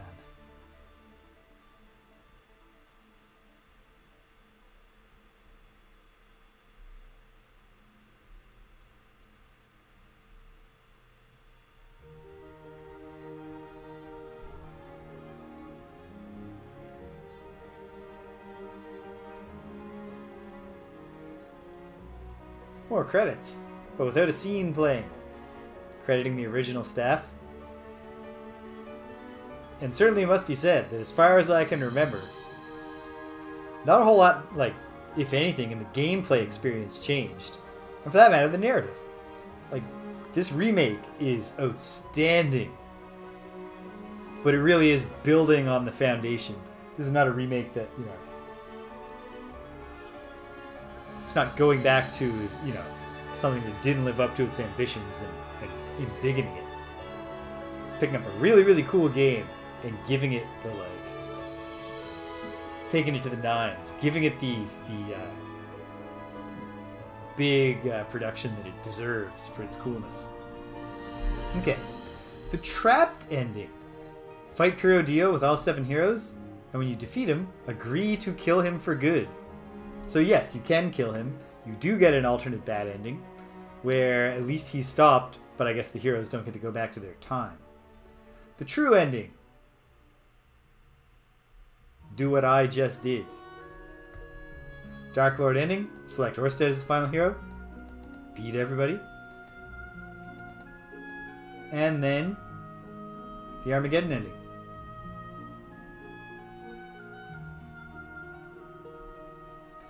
Oh, the end credits of a modern game, or in this case, a remake, a modern remake of a classic game, are always have to be so long because, particularly once you get into voiceovers, it's like, well, that took a whole separate crew and cast in every single place where they did it.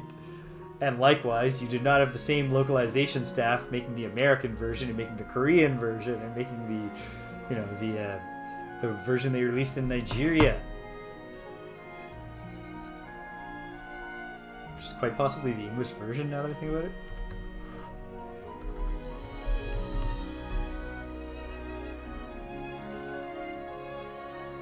Yes. Yeah. The official language of Nigeria is English. So, probably not. There actually is just the same localization team, I guess. In that case, probably.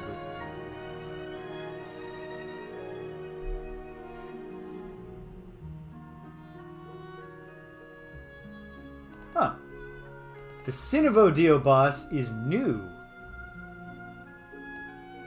That was added to this game. To the remake.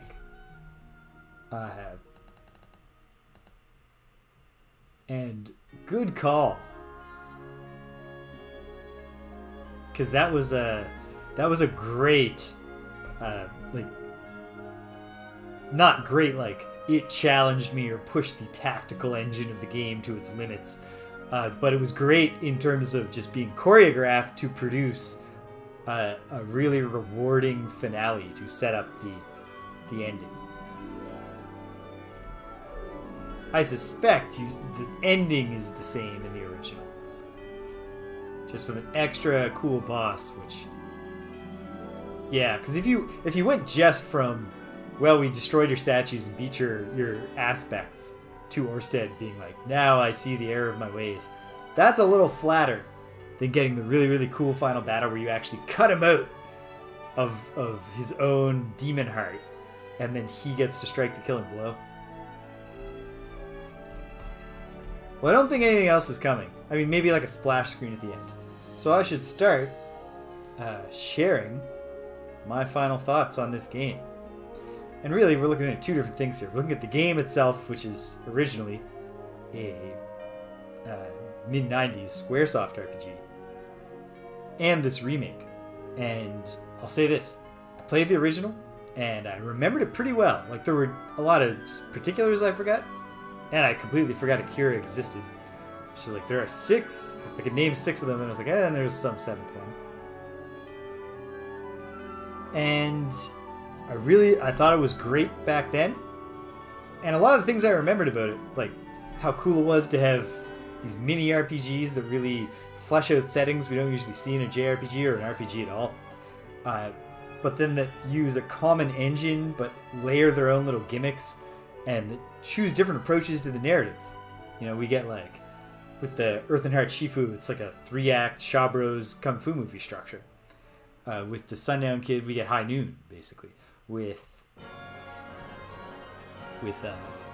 Masaru, it's just street fighting. It's just pick the fights and do them and then fight the boss. And like, I remembered all that. I remembered really liking the close quarters tactical combat system. But I also did remember thinking that it probably came up a little short, like, challenge and complexity wise, because of the nature of the mini RPG concept. It can't throw things like, you know, if we're in a relatively contained area, and there are stretch goal items we can find, but they're in this contained area too, and we're expecting not everybody to find them. Kind of militates towards a lower difficulty level. And all that was true. And all that held true. The good and the, like, ultimately, I think it's worth having the cool mini RPGs to sacrifice some of the, like, depth or challenge level within those mini RPGs. Because it's such a cool concept. I would not want to erase Live Alive from history and replace it with a game that uses the same engine to tell a normal story, so to speak. Just you know, these characters go on this journey and it's long with just them. And I had never beaten this in the original. Oh, nice. So you got a different version of that for depending on who you finished it with. In my case, Oboromaru.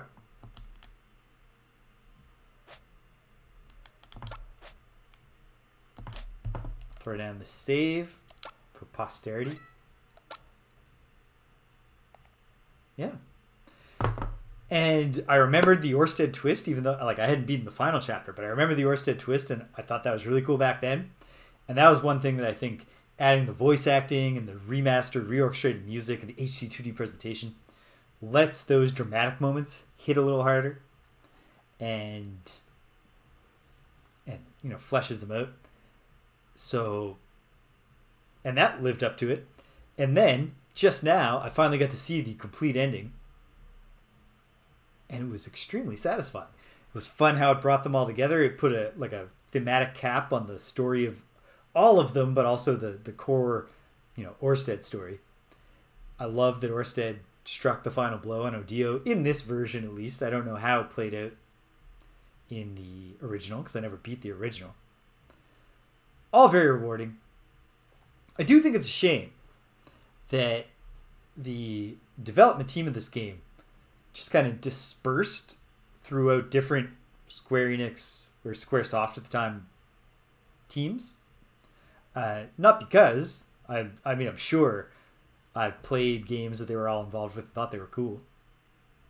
But I do think it's a shame this team never had a chance to take this engine that they came up with and this battle system. Because this battle system doesn't really, as far as I know, if there's some Squaresoft or later Square Enix game that I'm not aware of that actually takes this and does flesh it out like with challenge and depth by having a long quest that isn't jumping around to different time periods and stuff, please let me know. Because as far as I'm aware, there isn't any such thing. And I think it's a shame because it would be cool to see it like that. Again, not that I would trade it. So you get all this different stuff. Like the aesthetics are really cool. The mini narratives are cool. The way it all coalesces is really cool. Gameplay is really fun the entire time. Like, even if the challenge isn't necessarily there, the little gimmicks are there. And then all this sweep of 7 little stories, then an 8th little story, and then bring it all together in a big story. Didn't overstay its welcome.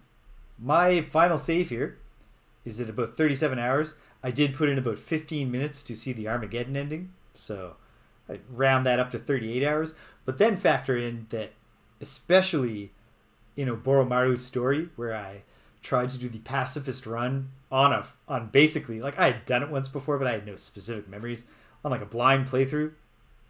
That almost certainly added hours. Like that was the longest chapter for me in this playthrough, but I don't think it's the longest chapter for a typical person's playthrough.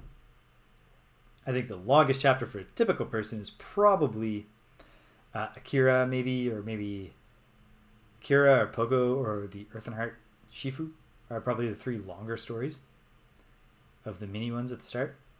But at any rate, so yeah, it's a compact game. I've read on Wikipedia that it's actually been held against it as a criticism. It's too short. It's not. It's right-sized. I think that they did well. I'm really, really glad that I came back to this, that I got to re-experience this. Glad you all came along, anyone who did come along with me at any stage along the way. It's a shame that, like I said, I had that little hiatus in January, and then none of the new people, new chat folks who had shown up from time to time and talked to me about this game were around for the big climax. But I'm glad that you stopped by when you did, and then I got to talk with you and whatever you told me about the game. Like, I remember, I think it was Mecha Nerd telling me. Well, here's the thing, Stimpinski.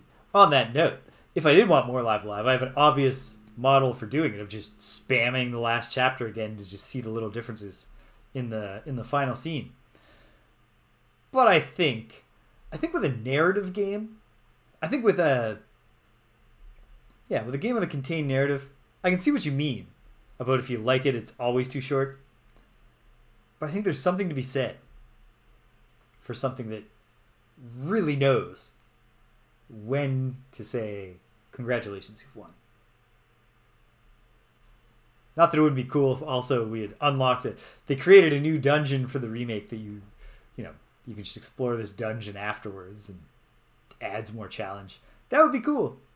But I don't begrudge them that it's not here, especially because I'm ready to move on to something new. And next weekend, right here on Saturday, we're going to start playing Pool of Radiance. So in many ways, a huge shift away from this. Not a JRPG at all. In fact, not just a Western CRPG, but a Western CRPG slavishly loyal to first edition Advanced Dungeons & Dragons rule set. Not a lavish HD 2D remake production with an orchestrated Yoko Shimomura score, but a pretty primitive looking late 80s PC game with no music and like all sorts of major breaks. But what is going to actually appear again in Pool of Radiance that we got here is close quarters tactical combat, but it's going to add in that challenge depth that this game couldn't really have, except here and there. by the nature of its narrative structure. So that's going to be really cool. On the whole, Live Alive, love the original, and this remake did it justice. This is not just a remake that makes it look cooler, although it looks cooler. This is a remake that really took care to bring out all the finer points of the original and respectfully. That was just great. It was awesome. I made a promise to this cat, and I'm going to keep it because she's 4 minutes from SUPPER time. So the last things I should say is that, yeah, besides starting Pool of Radiance up next week, we still have Ultima 7 The Black Gate going on Sundays. And that is, I don't think I'm beating that tomorrow. In fact, I guarantee I'm not. But that is tipping over into its final act, I believe. We are going to get the Time Lord into our dimension. And then I think we're bringing the fight to the Fellowship. And I think there have been enough signposts that I'm pretty confident that the plot's going to all come to a head at the Isle of the Avatar. But not tomorrow. But we're going to push on with that. If Greg is well again, he'll be here on Tuesday, and we're going to play Teenage Mutant Ninja Turtles 2, the arcade game, which is not an arcade game. It's the Nintendo Entertainment System adaptation of Teenage Mutant Ninja Turtles, the arcade game. And then next Friday, it'll be Friday Night Frosthaven, where we'll pick up with part 2 of the Upper Spire scenario. And that's everything that we got going right now. We're halfway-ish through the winter semester. And then it'll be the 4 months of the year when I can do more stuff, both here on this channel and in my life. So I'm looking forward to that. So there'll be stuff coming.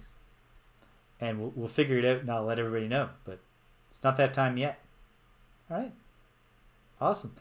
I guess in the interest of promotion and being a proper, bringing some professionalism to this, I should say, you can find most of my back catalog now. I'm getting there. Eventually all of it on the YouTube page, which is also 58 Dream Street. You can come chat with us on the Discord. Invite link in the link. If you ever enjoy the Starting Soon songs at the start of this stream, start of my streams, they're all by one young man, Aaron Hodges-Boyle. His Bandcamp is linked, and he's got a lot more songs than I've ever played here, and they're all pretty cool, I think. I mean, maybe some of them suck, I don't know. But I haven't found anything to suck, and I found many of them to be excellent. And then, yeah, cool. You can follow or subscribe if you want, but if you're here, I'm happy. It's all good.